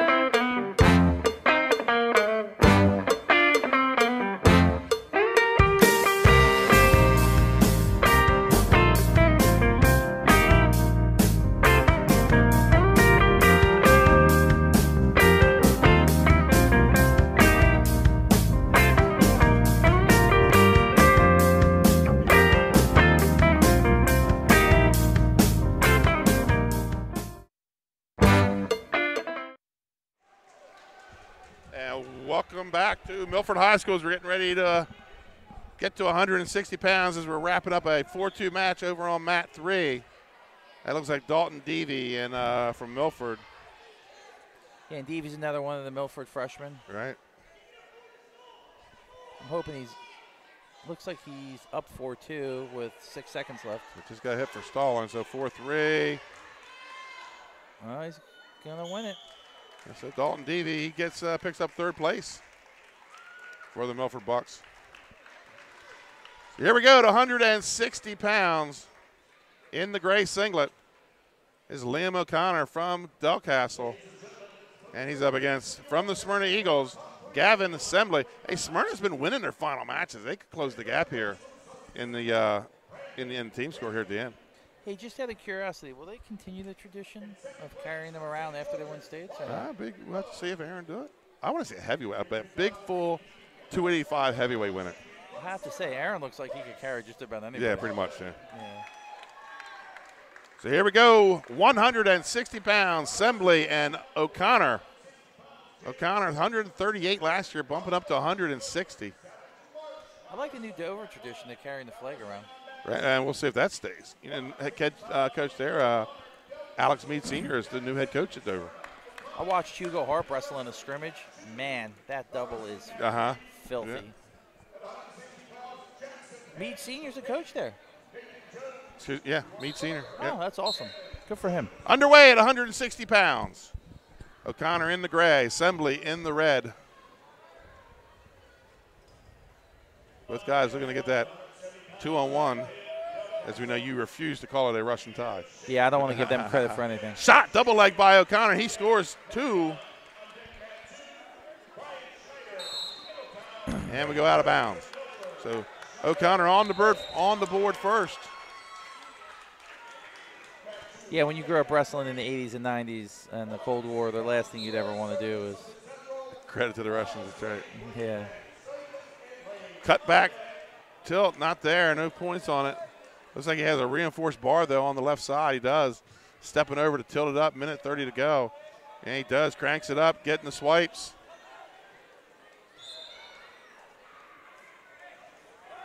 And Pat Ogden holding 3 as he looks to transition to a bar and arrest. Liam O'Connor is smooth. Sometimes when they go from like a lightweight to I guess what you call a middleweight. They look faster. Yeah, they look faster, yeah. Under a minute to go in the first period. 5-0 for O'Connor, and he's going to get some more swipes here, so he's going to add to it as he builds his major. And it looks like he's going to run. No, he's not going to run it. I thought he was going to just transition up and run the bar. 3 more back, 8-0.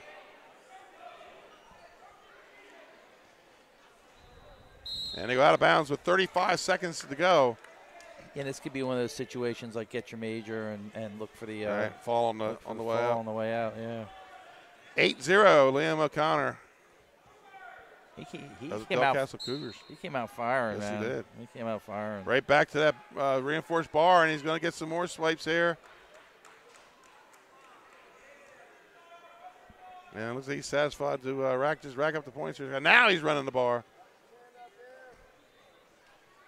20 seconds to go in the first period. He's going to run it again. 11-0. The ref's still holding the 3. And now awards 11-0. And right back to the mat. He's got a low leg Turk. And now swipes are coming. He looks really good. He does. And that's how the period's going to end. End of the first period. 2 back. 13-0 for Liam O'Connor. Looks like right now 160. Just looking at the names in there, he appears like he might be the top guy this year, heading into the first rankings. I know Gage Copes, who we're going to see at 170 next match. He already told me he's down, just not eligible to make 60 yet, but he's already got his weight down, so he'll be appearing at 60 next week. And there is that reinforced bar again, and that's how looks like we're going to end it with another tilt. Yeah, I watched Gage wrestle at a scrimmage, and he looked really good. Really He's good. getting taller, stretching out, and yeah. But I'm thoroughly impressed with William O'Connor. That's a match. Tech fall, our first tech fall of the night. He's dramatically changed from last year. And that's this year where he won 44 matches. All right. So coming up next, we talked about it already, 170 pounds, we're going to see another Milford buck.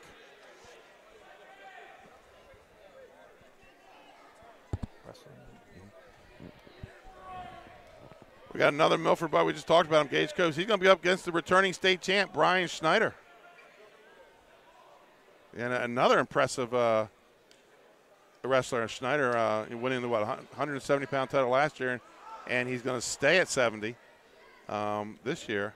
So he's going to repeat and looking to repeat in the same weight. And odd for upper weights. And he and his brother can pin. Yes. I mean, they can pin some kids. All right, so here we go, Benny. 170. Brian Schneider from Middletown, 11-0 senior. Wrestling Gage Copes from Milford, 18-4. He's a junior. In the fourth place match, Thomas Lane. Had a pretty good football season this year. As he slimmed down a little bit and got taller and moved to a tight end wide receiver spot. Made some big catches during the season for the Milford Bucks, who just missed the state tournament, the 18 field in Division II. There's always next year. That's right. They moved to Division I. Exactly. 16 field. So Thomas Lane from William Penn, a 4-1 senior, is wrestling Terrell Sturgis from Sussex Central, who transferred over from mid-football season from Tech. He's 3-1 and a junior. And Emilio Schaeferman from Hodgkin is a 5-3 junior, wrestling for 5th and 6th against Zach Bibb from Del Castle, who's a junior. So Del Castle with another guy looking to place. I've been impressed with Del Castle. Coming up, here's something that a pool tournament will do for you, Scott. Our last two matches are going to feature teammates. As with the low numbers, they were able to. Some teams entered 2 wrestlers, so we're going to have a Hodgson versus Hodgson at 220, and a Milford versus Milford at 285. That'll be some interesting conversation in the room on Monday. That's right. Now, if you're Milford looking for the title, and Anthony Diaz is your point scorer, and Jacob Bryant's wrestling against him. Might be some talk for the match. I wouldn't put it past him. So at 182, looks like we're going to have JT Davis from Smyrna, right? Moving up 2 weight classes. He was at 60 last year. And he's wrestling Daquan Chambers from Hodgkin. And then how about that 95, Benny? What do we got looking? Now, Sir Druitt, don't know who he is. William Penn kid, won the other bracket, beat Mason Wilson to make it to. There was one bracket had a lot of really tight matches, and the other bracket had a lot of pins. Yeah, and I watched that William Penn Smyrna match, and I sometimes confuse all the Wilson brothers. Right, this is the youngest. This is the youngest Mason. But he beat Mason Wilson, and he also beat state runner-up at 195 last year, and Eric Bennett from Milford. Yeah, Milford had 2 guys in 95 also. Right. They had Bev Augustine and Eric Bennett.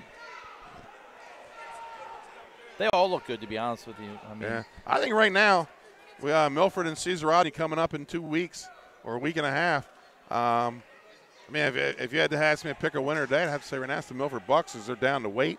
They're looking good right now. Caesar Rodney still trying to get their guys. Not sure that they're going to be to the weights they want them at that early in the season.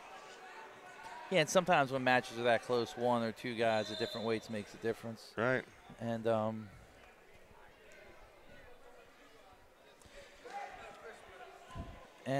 Druitt's going to be wrestling Chris Hanlon from Cape, who emerged out of the other bracket at 195. That was a crazy bracket. Crazy bracket, yeah. Yeah, he had 3 guys with 1 loss. And I asked, because there were several weights like that, and I asked what they're using for criteria. They said they don't know. It's in the track system. Well, so blame it on track. According to my research, Benny, right. Head-to-head first. Right. Head-to-head pins, most pins head-to-head. So if still a tie, you've got tied between 2 guys. It goes to least amount of times you got pinned, and then it goes to most amount of points scored. That's a lot of math. That's a lot of thinking. Yeah, especially for someone like me who's a chef. I would let the computer figure it out. Yeah. So here we go, 170 pounds in the blue, white, and gray. That's your defending state champ at 170 pounds. Brian Schneider. And he's up against in the maroon, gold, and white again. That's Gage Copes from Milford High School. Copes, I think, 4th place finisher at Eastern Nationals last year, so another guy that he wrestled through the spring and summer and then played football. So getting out and getting in wrestling shape and getting down the weight. So he'll be, like I said, next week he'll appear at 160 for the Milford Bucks. Yeah, and I spent a lot of yesterday and today trying to catch Snyder his matches, and a lot of them were over really quick. Right. So I didn't really get to watch much of them, to be honest with you. Snyder looking to go front head right off the bat. And he's going to go inside trip. Copes catches the leg. I mean, we got a little battle here going, Scott, at 170 pounds. Don't hit the camera, guys. He had that chin tight. Copes slipped out of it, though. I tell you what, Copes, another one of our Henlope and Hammer guys, and let me tell you, in our room, he's been in that a few times. He's been what? He's been in that chin in a hook, yeah, in that mixer a few times. Absolutely. 1 minute 30 to go, no score.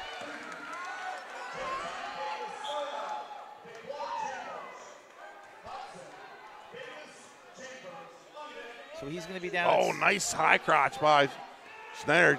Switches legs, Scott, brings the low leg down. Snyder's going to stay. He's going 170. He was state champ at 70 last year. So that was a nice funk. These two are letting it go, and then Snyder inside trip for the takedown.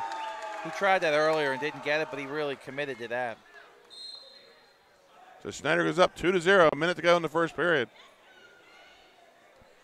Inside trip's one of those, Scott, that when you get it and you get in there right, you very rarely fail on it. You finish. That's one that's once you're in, it's an easy finish. I also feel like that's not something you yell as a coach in a chair. Right. Either you can do it or you can't do it. Right. You know, it's like it's either that's who you are or not. 54 seconds to go here in the first period. Schneider leads 2-0. And looking to get the boot in on the right side here. And Copes, I thought he caught it, but he didn't. So now he goes power half on the far side. And I think Snyder's pinned his way through his tournament, has he not? I tell you, every match I saw he pinned. But track's down, so I don't really know. Right. And he flattens out Copes. And I believe he has 2 boots in now going power half on the left side. Copes able to knee slide up back to a base. 20 seconds to go, 2-0. He's got that cross body right. Yeah, that high floor there and the cross face. There's been a lot of points scored from that move recently. And that's how the period's going to end. 2-0 for Brian Schneider. You know, that was a 2-0 period, but Schneider looked in control to me. Yeah, he was looking to get backs there. He's keeping everything active. Yeah. Second period. And it's going to be Copes on the wins the toss, and he is going to go defer. And Schneider takes bottom right away. 2-0. Schneider going into the bottom position here at 170 pounds.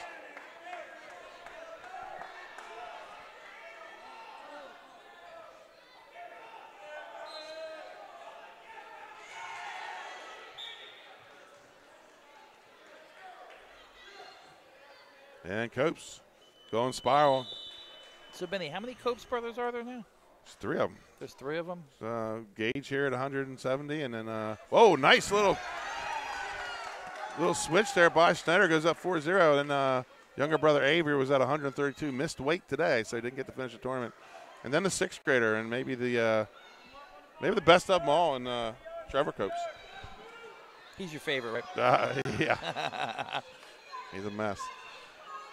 All 3 of them through the Henlope and Hammers program as Schneider's getting some swipes there. Looks like he's getting 3 back. He does. 7-0 for Eric Schneider.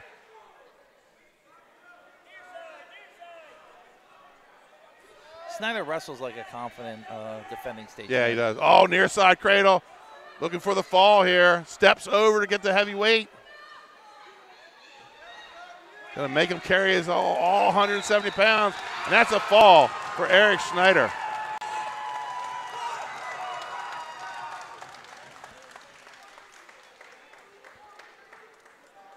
So Schneider, you're champ at 170.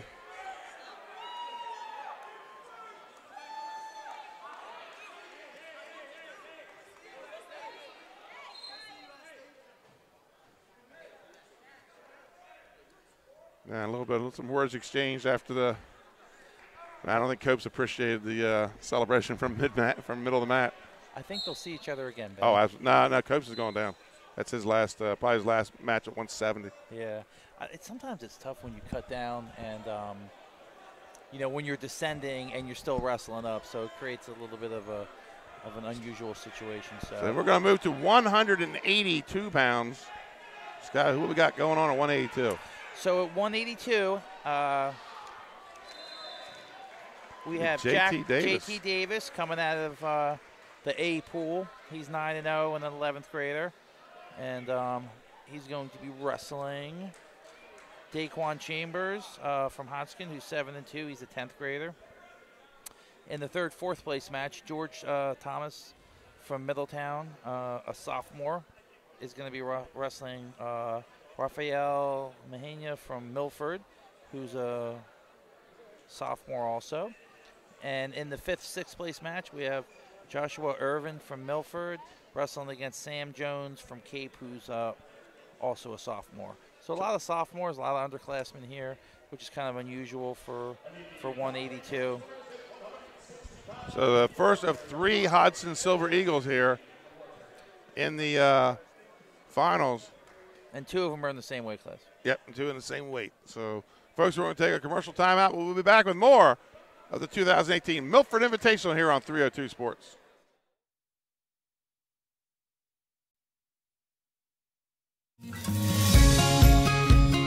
Hi, I'm Scott Kammerer from Solo Concepts. Solo Concepts is an award-winning restaurant group on the culinary coast with 10 locations. We're a chef-driven group. Come check us out. See you soon. Solo Concepts believes in the vision of our founder, Matt Haley: cook beautiful, simple food, develop the people we work with, and make the world a better place. Solo Concepts on the culinary coast with 10 locations from Lois, Delaware to Fenwick Island. Come check us out.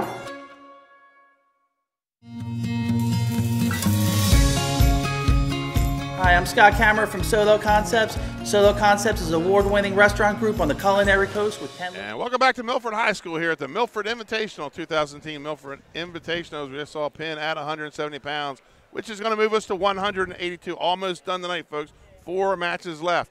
This is JT Davis of Smyrna, and I think he was 160 last year. Daquan Chambers, don't know a whole lot about this guy, but I do know that the Hodgson head coach, Dan Boone, is the former head coach of Polytech, where he won a Division II state title in 2000, and I believe it was 2012.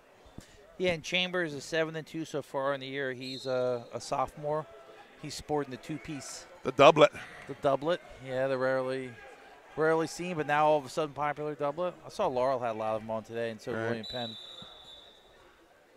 It just looks like practice to me. Yeah, I got you, yeah. Nobody likes practice. We talking practice. We talking practice? Yeah, no one likes practice. Anyway, he's wrestling Jack Davis from Smyrna, who's 9-0 so far in the year, and the junior.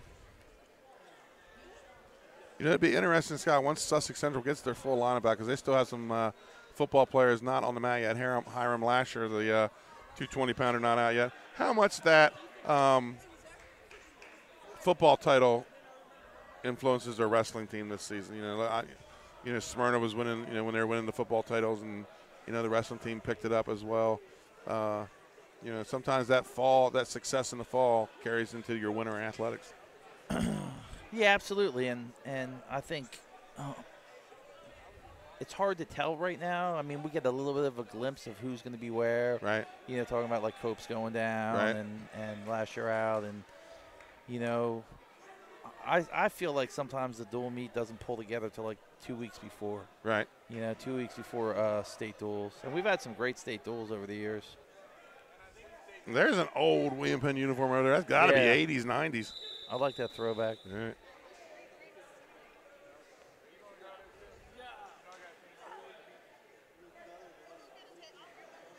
So awaiting the start of the final here on mat 2, the championship mat. The brand new Milford Buck mat got some, looks kind of like a bowling ball to me. I was going to ask you if you like that. Yeah. I'm not really crazy about it. It looks like street art to me. Yeah, I got the buck. Yeah, I got the buck going on there. Yeah, I'm not quite sure what I'm sure looking at. They dropped some paint on the way out or what. Yeah. That's the style they went with. And, I'm hoping it doesn't cause a seizure to myself or anyone watching. Right. But it definitely is unusual. When I looked at that picture of it from the top of the bleachers, I got bowling ball out of it. You know, the maroon. Oh, is that what you got? Yeah, I got bowling ball. Yeah. But hey, when you're the 5-time state champs, 5 in a row, you can put whatever you want on that floor. I'll tell you what, though, I do like that you don't have to tape the stuff anymore. Yeah, I was talking about that. I was like, what happens when the zippers break? Have you ever had a jacket with the zipper stopped working? Yeah. I'm going to be interested. You're out of a mat. But, like, in 10 years, you won't have anybody who's been tortured by putting the tape on and taking it up, Right. No one will know how to do it. Like, That's you won't right. know how to, like, lock hands and pull. Right. Or you won't have to jump it, Or the big ball at the end, you throw and you hit somebody in the hair. And yeah. The fun stuff. So here we go, 182 pounds. J.T. Davis in the red. And Daquan Chambers of Hodgson in the burgundy two-piece. Hodgson football team, what a great year, 10-0 start. #1 seed before they were knocked off by Slasianum. So they've moved to Division I, so things is going in the right direction for Hodgson Votech. So here we go, folks. 182 pounds underway. Davis in the red, Chambers in the maroon. Chambers with the handshake of the ref, I like that. Mm-hmm. Well-mannered young man. I was never one to shake a referee's hand before or after him. Looking to bring it down the front head. And Chambers able to circle out. No score here. Minute 35 to go in the first period. Davis, 3-year starter for the Smyrna Eagles. I think he's got a new tattoo. Good D. Oh, gets that single. And going to go trip on the inside and takedown for J.T. Davis. He looks smooth right there, Benny. Now he's going to go to that reinforced bar. We just saw that a couple matches ago. With Liam McConnell there, going to get the tilt. And now getting the swipes. Going to pick up 2. And referee John Groom says no. He's coming right back. We're running right back to the wrist in the bar. Score and score again. Let's see, here it comes. Now wrist, bar and a hook, bar and a half. He's got it all going on. Yeah. Now wrist and a half, under a minute to go. Davis looking for the fall here at 182 pounds. And he's going to get it. J.T. Davis, your champion at 182 pounds at the 2018 Milford Invitational. And we have had a little bit of everything. Yes, we have. There's our 3rd pin of the night. A couple of injury defaults, 3 pins. Couple close, an overtime match. Had a tech. A lot of freshmen. So we move to 195. Nasir Druitt of William Penn and Chris Hanlon of Cape Henlopen. And don't know much about this Nasir Druitt. So Nasir Druitt's 5-0 on the year so far, and he's a sophomore. He's going to be wrestling Chris Hanlon, who was 34-13. He just had his 100th victory. He's a senior from Cape Henlopen. Darius Hale from Hodgkin is 4-1. He's a junior. He's going to be wrestling for 3rd, 4th against Mason Wilson of the famous Wilson Smyrna wrestling family. Right. He's 6-4, and he's a junior.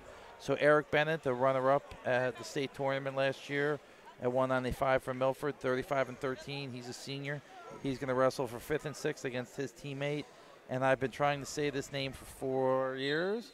Bavinsky Augustin. You got it. Good job. From Milford, who's 2-3, and according to Track Wrestling, does not have a grade. So I believe he's a senior. Yeah, I believe he's a senior too, and he's a nice kid. I've talked to him a lot over the years. Again, and a hard worker. Still got another delay as they're finishing up the 3rd and 4th, and I guess just the 5th and 6th place match now, finishing up. So if Eric Bennett's wrestling for 5th, 6th, and he placed 2nd in the state last year, does that mean the Milford Invitational is harder than the state tournament? Good question. Well, we're about to find out. He was a runner-up to Tony Weiss, 3-time state champ. And you remember he came out and went after Weiss with a headlock. Almost got it, and Weiss able to squirm out and pin him. Well, they say you got to bring the sword to the master. That's right. That's right. I mean, you're getting pinned. I mean, everybody got pinned by Weiss. Yeah, it's either him or me, right? Yeah, I mean, someone's getting pinned. Right. Do you remember that Henlopen conference match we did where the CR guy and him, they were throwing each other, and then Weiss ended up tossing them and pinning them. Oh, it was conference. It was Clavier. Clavier, yeah. Yeah, Clavier, yeah. That was a great match. Yeah. The year Clavier went on to win the state title that year. Yeah, Weiss got hurt. He got hurt in the semis. Yeah, so Clavier, Rigby yelled, "Go after him" in the conference final. And he did. Yeah, he did. But what he meant was attack his legs. Attack his legs. He got lat drop from the moon. He got lat drop, and I remember us yelling, "Oh my God!" while he was in the air. That was a great match. That was a great conference final. That was one of the best I've seen. Yeah, I think Anthony Fisher was. He was the outstanding wrestler. Beat Chase Arganzo. It was the returning state champ. Yeah. Arganzo came back, returned the favor the next week at States. Yeah, that was a great finals. Yeah, if anyone's on 302 that wants to look that up, that's in the archives. That's right. Actually, that's in the Catch It Live archives. That was the first we did right before I switched over to 302. Yeah, that was great finals. Mm-hmm. And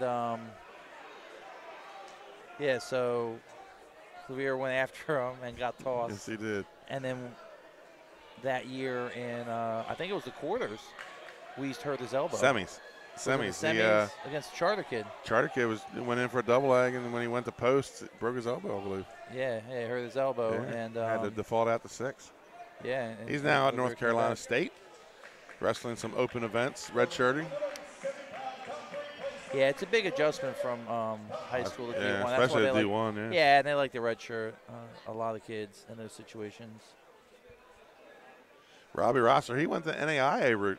And doing well there. He's placed 4th at his first tournament. He's won his couple dual meets. And when talking to his father, it's like, when he visited some of the NCAA schools and the NAIA schools, their facilities were better, and they could offer more money.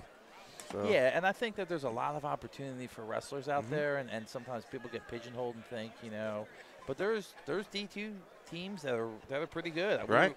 I was just down in the Carolinas, and you got Limestone, and there's some good D2 schools, and there's a lot of good D3 schools. Way more D3 schools than people realize. It's the biggest division in wrestling. Yeah, and people don't realize how many. And they had a D3 heavyweight from Del Valle, the national champ, that was, was pushing the D1 guys.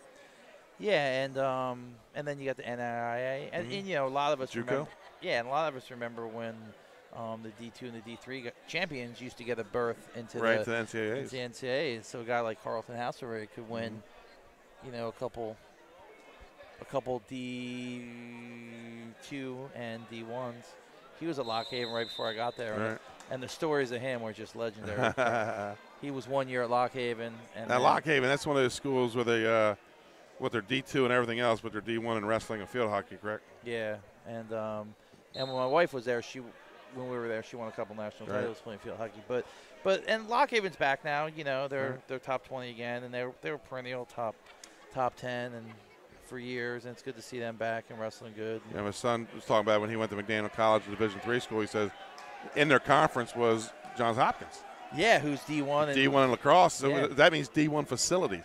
Yeah, and Hopkins is a. And he says it was really cool as a D3 wrestler, wrestling from what normally is a high school gym to a college or arena type gym with the big screens. And now I'll tell you that the weight room didn't match McDaniel's, because you know where they got their weight room from, the Baltimore Ravens.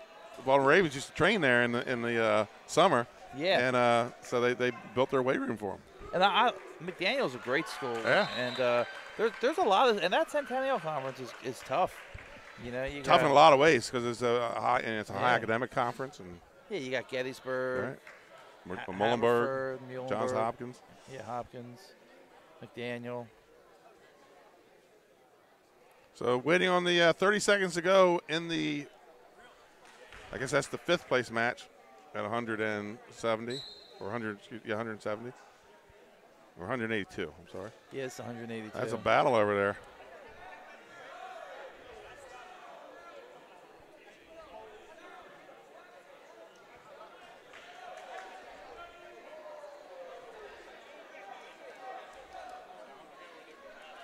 So anyway, so there's a lot of opportunity. Absolutely. There's a lot of opportunity for wrestlers, and if you want to wrestle, there's a place for you.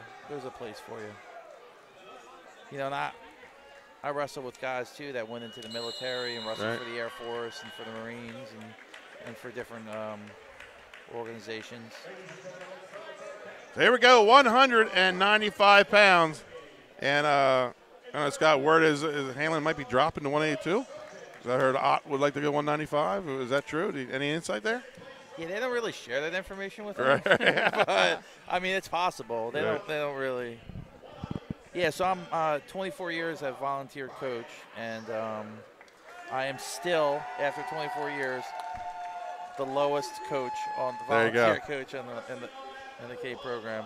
So here we go, 195 pounds in the gold singlet with the light blue trim. Chris Hanlon out of Cape and Lopin High School, conference runner-up last season, and he's up against Nasir Druett from William Penn, moving up to his first varsity season, and he's in the finals of the Milford Invitational.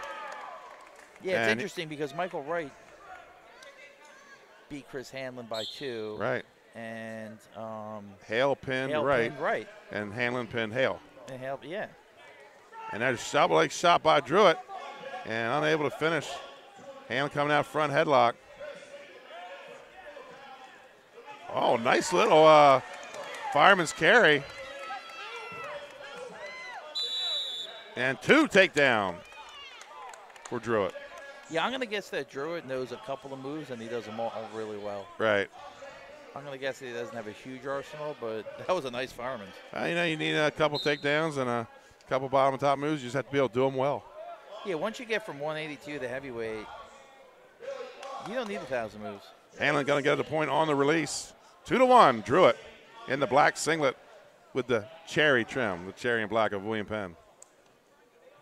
Yeah, William Penn has a long history of a long history, back to the 50s. History. And they go out of bounds. All right. I guess he wasn't in the 50s, but. Oh, quick ankle pick, catches him off the whistle. Now he wants to sub up. He needs to isolate that hip. Druett doesn't have bad hips. Oh, he's going to go funk from there.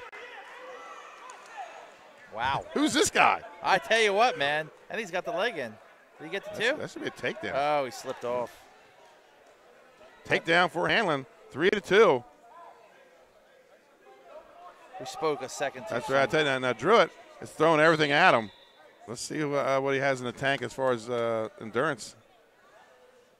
And Hanlon's very experienced and won a lot of tournaments over the years, and he just won his 100th match at the beginning of his senior year, and he's looking to put together a really good senior season.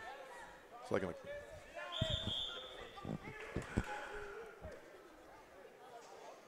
Druett with a little Granby roll there.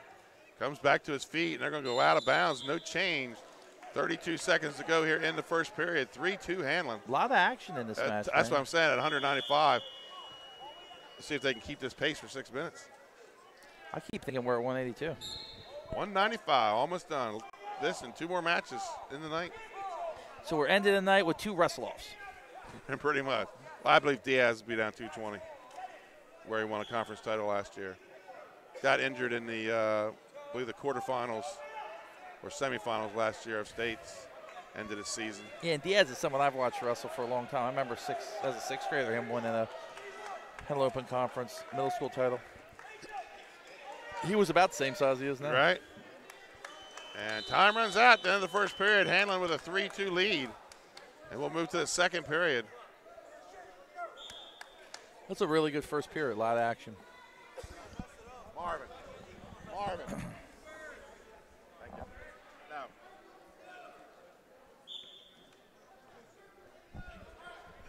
So Arcangelo not as successful as Coach Parsley in his arguments. Not at all. So he's going to go to Druett's going to go to his feet here for the start of the second period. He got the first takedown of the match. I don't think I've ever won an argument now that I think about it. On a nice little get on a double trip. We're going to go out of bounds with no score. Hanlon able to get those hips out. But Druett hit that little that sit fireman's carry. That's a little guy move too. Yeah, Nasser Druett's got some explosiveness. Hanlon digs in that underhook to keep the double leg attack away. Yeah, and Hanlon has a wide variety of moves. I've seen him do inside trips. Yeah, he gets a lot of front head to that leg attack. Takedown 5-2 for Hanlon. 95 looks like it could be a competitive weight this year. Like we said, just in the two brackets, we had some a state runner-up is wrestling for what, 5th place? Yeah. So yeah. 2 state runner-ups wrestling for 5th place. Eric Bennett from Milford. Yeah, against Michael Wright. Hanlon looking to go power half. A minute to go here in the second period.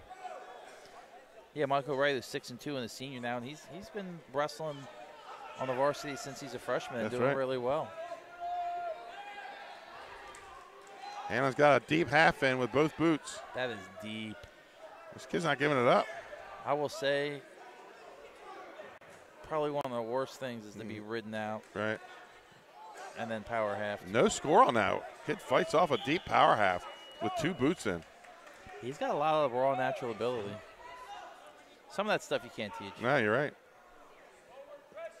Hanlon rolls the wrist, pulls it to a hammer. A little roll out. Just rolled the wrong direction. Yeah, went the wrong way. 5-2, Hanlon leads. 15 seconds to go here in the second period. Yeah, Hanlon rolling it to a hammer, to a baseball bat. Looking to bar it up maybe, Benny. Needs to bar the other side.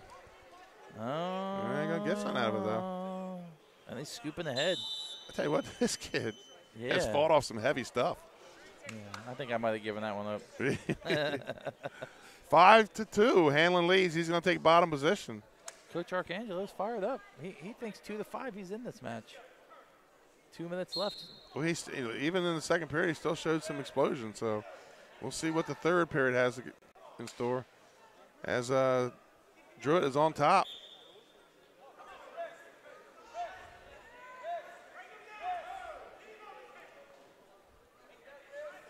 Looks like he wants to go cradle on the far side. Hanlon keeps really good position. And Granby roll. And he's real and funky. Out gets the one. 6-3 as they go back to their feet. 6-2, I'm sorry, as they go back to their feet.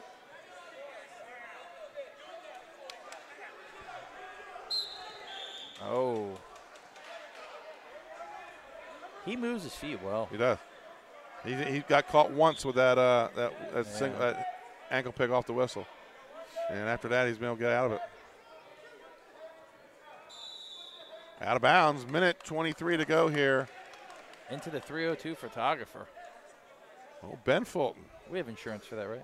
I believe so. He's on a padded mat. He's fine. Oh.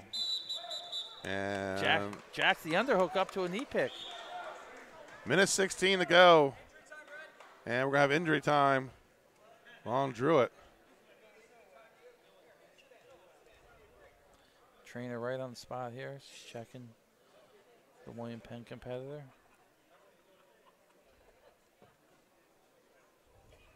And it looks like to be ankle maybe.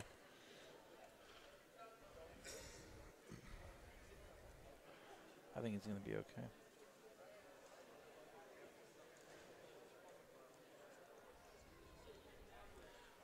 Coach Arcangelo. That might be a cramp because they're looking at the calf. Yeah, that's what I'm thinking.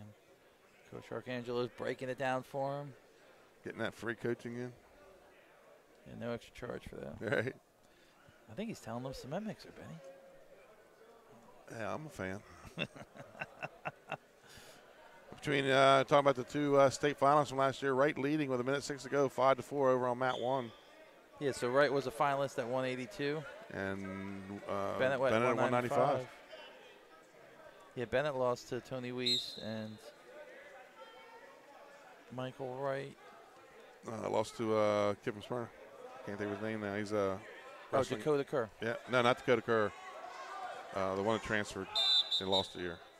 Oh, yeah, he transferred from He's at Allison Broadus right now, Division II school in West Virginia. Yeah, I should remember he pinned Holden in middle school states finals.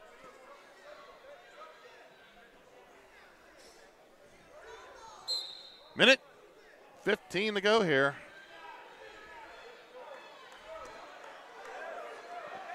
And Hanlon looking to step over. Wow. He's got the swipes, too. Gets the takedown. He's holding 2. He's Called injury timeout. Potentially dangerous. 2 back. Makes it 10-2 for Hanlon. 58 seconds to go in the match. Now, like in that situation, if he had him in, we call it potentially dangerous. Right. Okay. He'd already counted the swipe, so the 2 came from the 2 count. But he wouldn't give him the third. Right. He would give him third if it was injury time, but not potentially dangerous. Correct. Yes.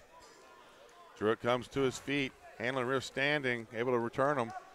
45 seconds to go in the match. Hanlon built the major up 10-2.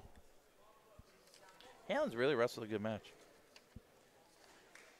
And now looking to go power half with 2 boots in. And this kid, he's not giving up one of these yet. Let's see if he goes on this one. Yeah, he's not giving up that. Looks like Hanlon's going to be content with a 8-2 victory here. Druitt still wrestling there on bottom, down 10 or 8-2. Excuse me. Looks like Hanlon's going to win his first Milford Invitational title. Ooh. This kid, he must be double jointed because he's not giving up some deep halves here. That was deep. Yeah, good match. That's how it's going to end, 8-2. Chris Hanlon of Cape and Logan. That's Cape's first champ tonight. And we move to 220 pounds. And we're going to see, like you said, a wrestle-off here.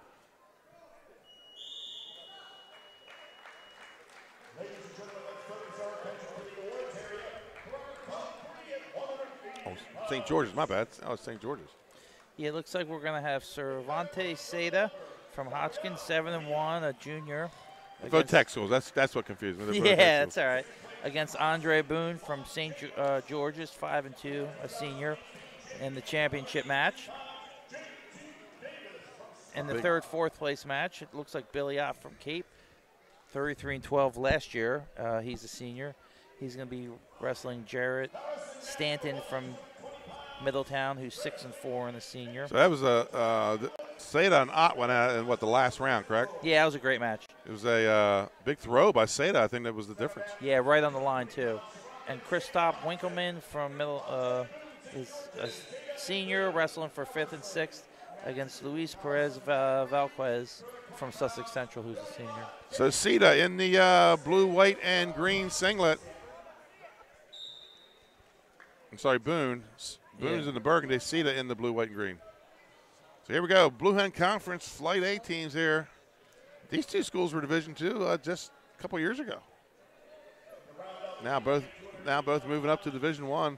St. George's won the Blue Hen last year and qualified for the state duels. This year, 8 teams in each division, Scott, for the state duels. Yeah, and I've actually, been to both schools at St. George's.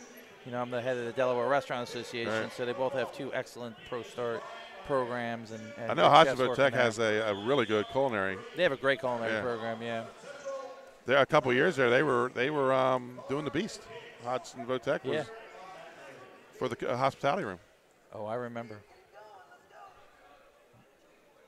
Yeah, but two good programs here, and Saito with the big whizzer stays off the double leg attack and go out of bounds with 51 seconds left here in the first period. Yeah, Saito and I had a great match. And what you would typically call the semis, but it wasn't. And for 220, it was high scoring. Yeah, it was a great match. Of course, when one guy throws the other, it often tends to make high scoring matches because now you got to get after it. Yeah, there you go.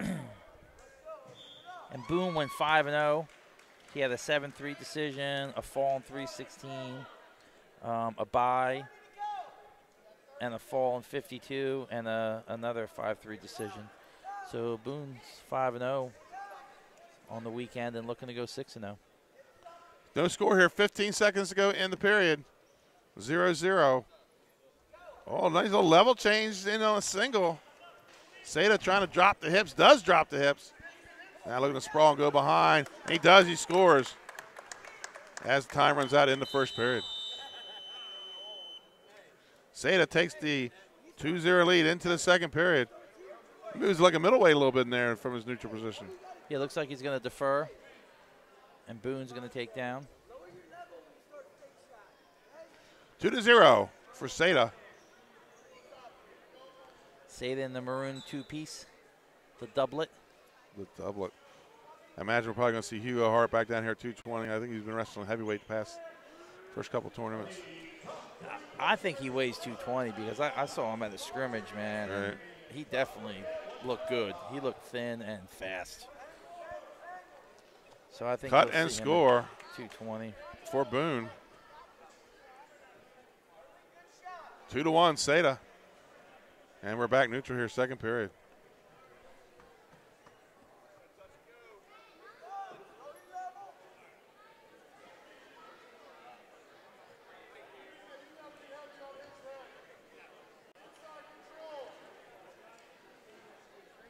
And we're on. Have injury time out here as Saito takes one to the nose, takes the old forehead to the nose. Say the training staff here at Milford's been on the money. They've been Johnny on the spot all weekend. As we said, Hodgson, coached by Dan Boone, former coach of Polytech before he re-entered the service and went into service country, came back, masonry teacher at Hodgson Votech, and St. George is also a vocational school coached by Pat Atkinson, won a couple state titles at St. Mark's. Yeah, and he was one that we thought he was going to be a five-timer. Right. He was going to win in 8th grade. Back underway here at 220 pounds. Minute to go. 2-1. Saito in the maroon. Singlet leads. Boone from St. George's.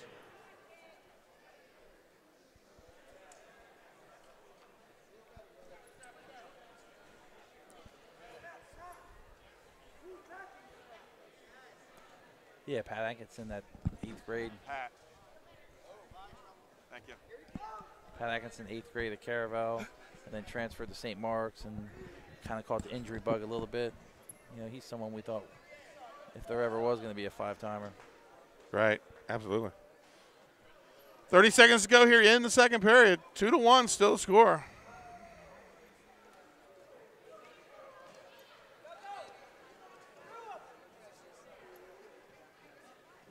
And Saito's going to throw the overhook. Overhook gets the with an inside takedown. Trip. And the backs. 10 seconds to go. See if Boone can fight it off.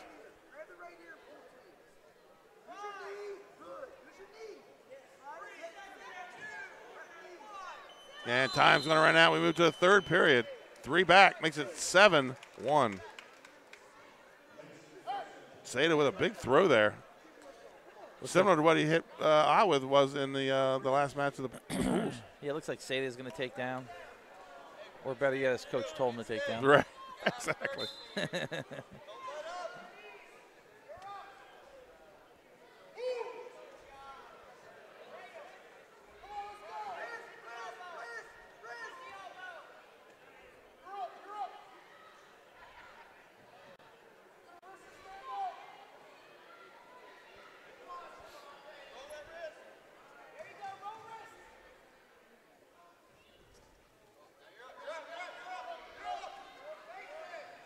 Minute 30 to go, 7-1 lead for Saito. He's on bottom, comes to his feet. And he's looking to cut, and he does. Scores, he leads 8-1 with 1:22 to go in the match. 2:20 and 1 match left, 285. The big guys will have a couple of Milford Buccaneers finishing off tonight. How apropos is that here at the Milford Invitational to wrap it up with $2? Yeah, there might have to be a recount on that one. That's what I heard you had in your pocket when you came over on the boat. $2. You go out of bounds. 1:01 left in the match. Well, they say you get better at wrestling the older you get. That's right. Your records. Boone with a shot. Saito looking to spin behind. And can't capitalize off it. 54 seconds left to go here. Shot by Boone. And a takedown, 10-1. Boone's got a pretty good shot, but I feel like Saito, nice hips and just keeps hammering them down. And he's going to cut him, 10-2. Was that a cut? I believe so. He moves out front and pushed him away. So 10-2, 30 seconds to go in the match.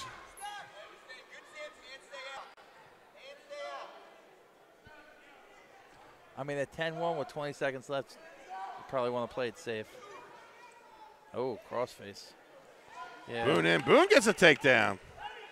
10-4, 12 seconds to go. Now he's looking to tilt. You often don't see people belly out from a standing position. It worked, though. That's what you And call that's a final. That's what you call a well-managed match. Sebastian Saito with the 10-4 victory.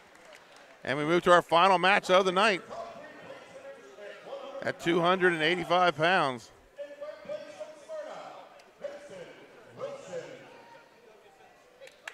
Yeah, it's going to be two Milford Bucks in the finals. Yeah, so in the finals, we're going to have Jacob Bryan from Milford. He's a senior. And he's going to be against Anthony Diaz, who was 41-6 and a junior last year.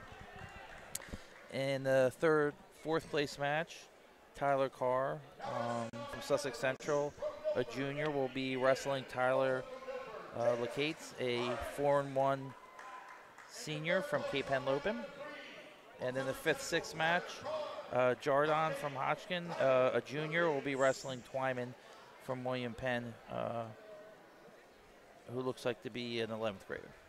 So Diaz will be the red wrestler and Bryant in the green. And about ready to start the final match of the night. 285 pounds, about to get underway.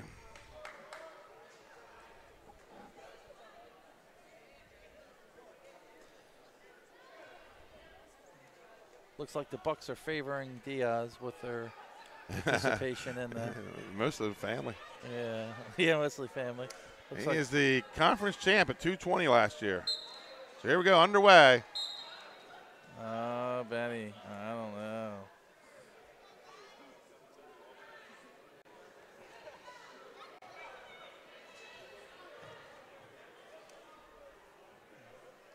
Are they really wrestling, or is I'm not sure.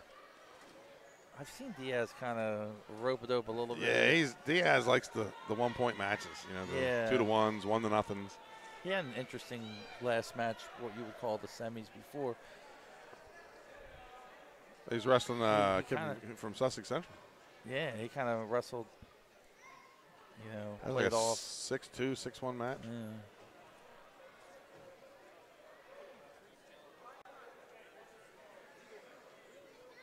I'm not sure what we're seeing here. No.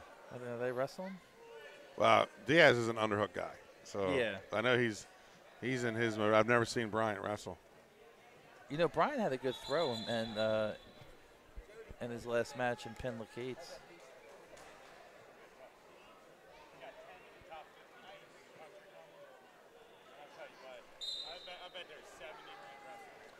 Under a minute to go, 45 seconds to go, first period, no score.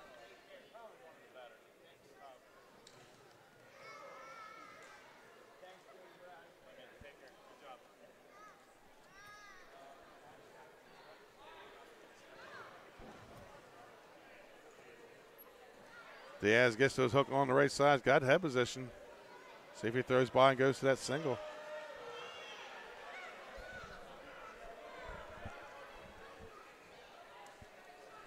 And takes off to the 2-on-1. No score here, 12 seconds to go in the first period. Diaz with a bear hug. And Brian tries to go headlock, not there. Time runs out, 0-0. End of the first period.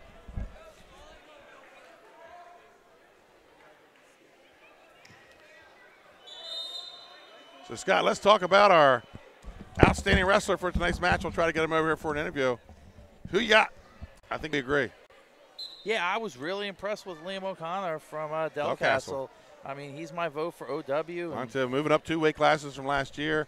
Looked flawless in the finals. He really did. He looked like he was in fast speed, and I was super impressed by him. And I'm looking forward to seeing him the rest of the season and seeing him at conferences and states. So our outstanding wrestler, we'll try to get him over here for the end of the night, Liam O'Connor. And I think, Scott, you have a gathering you need to get to. Yeah, so I'm the primary sponsor of the Harry K Foundation, which puts a food pantry in every elementary school in Sussex County. So we appreciate it. So thanks a lot for sitting in with us today, and safe travels to your next event for the night. And we'll be back. I'll give you the schedule. We'll be back on the mat a lot this year as 302 Sports brings you high school wrestling here in the state of Delaware. We'll have the match of the week, some tournament finals. Again, Scott, thanks a lot. And after this heavyweight match, I'll be interviewing Liam O'Connor our outstanding wrestler. Thanks, Benny. Thanks, Scott.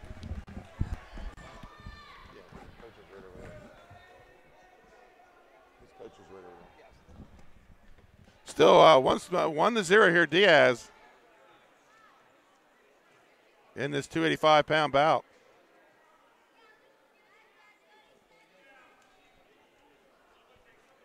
With 35 seconds left to go in the bout. Trying to get our staff to go get a hold of Liam O'Connor so we can interview him and talk about his tournament here today, moving up a couple weight classes. And so we got maybe a takedown by Diaz. He's in a single front trip and 2 and an escape right away. Makes the score 3-1, Anthony Diaz.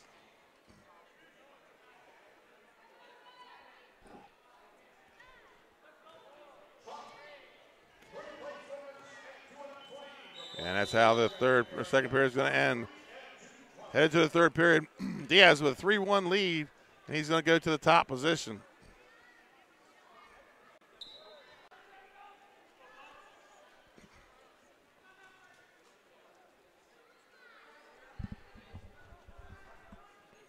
And point for Bryant with the escape makes it 3-2.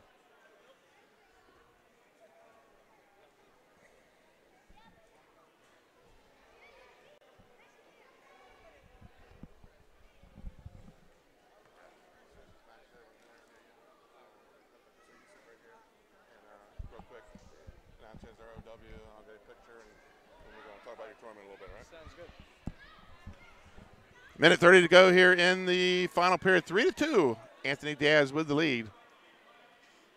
Folks, after this match, we'll cut to a quick commercial. We'll come back with our outstanding wrestler, Liam O'Connor from Del Castle. Our 160-pound champ here at the Milford Invitational. Got the only tech fall of the finals.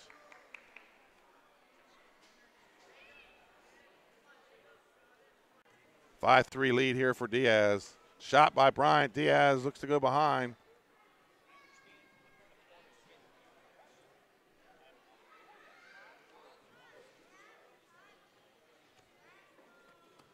Takedown by Diaz.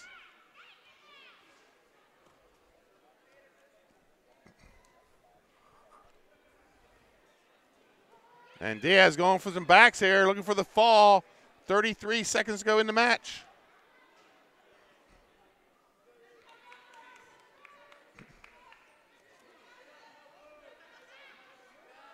And he's going to pick up 3 backs and an escape for Bryant. 10-4, 18 seconds to go in the match. Last match of the night, 285 pounds here at the Milford Invitational.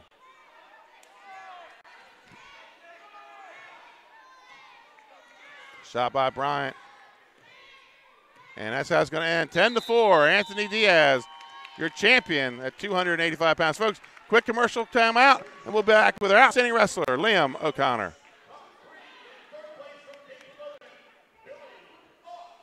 Home. Remodel your home with the pros voted Delaware's #1 home improvement company. Ferris Home Improvements has something for every homeowner at their new showroom on the corner of Kirkwood Highway and Harmony Road in Newark, Delaware. Explore products and layouts with the area's top designers. Touch and feel products that inspire your dream space.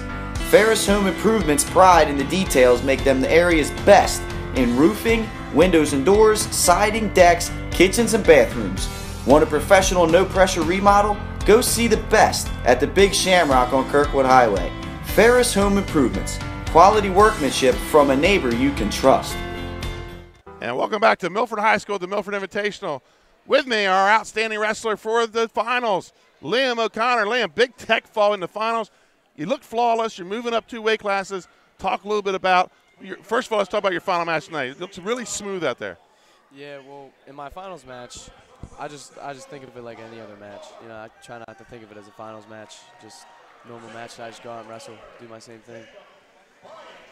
And your tournament, big run here. You're bumping up 2 weights from 38, 3 weights, all the way up to 60. I mean, is that your walk-around weight, or did you grow that much in a year? That's a little bit of my walk-around weight. I'm actually a little lighter than 60, but I've been lifting all summer. You know, I'm feeling good at the weight, not cutting much, so I'm just feeling good. feeling good where I'm at. I was talking about you during the broadcast. You're the guy that's been just missing, but you've been behind some pretty good guys in your weight class. Jackson Dean, Noverdink from St. George's last year. So you've been behind some tough state champs. You know, I'm looking at the rankings. They're going to come out Monday, but you're looking pretty good at 160 right now. How do you feel about maybe carrying around that heavy weight on your shoulders? I'm feeling good. I feel like the past years being behind those heavy hitters it just motivated me to work harder, and that's what I love about the sport, the motivation that takes to make you push harder. Right. Last Del Castle State champ, Brandon Wolf, I believe. Yep. So you're looking to bring another title home to the Cougars? Yes, sir. Yep. Liam O'Connor, he's our outstanding wrestler here from the Del Castle Cougars. Folks, thank you for watching tonight, Milford Invitational Finals. We're going to see you down the road. Stick with us at 302 Sports. Have a good night.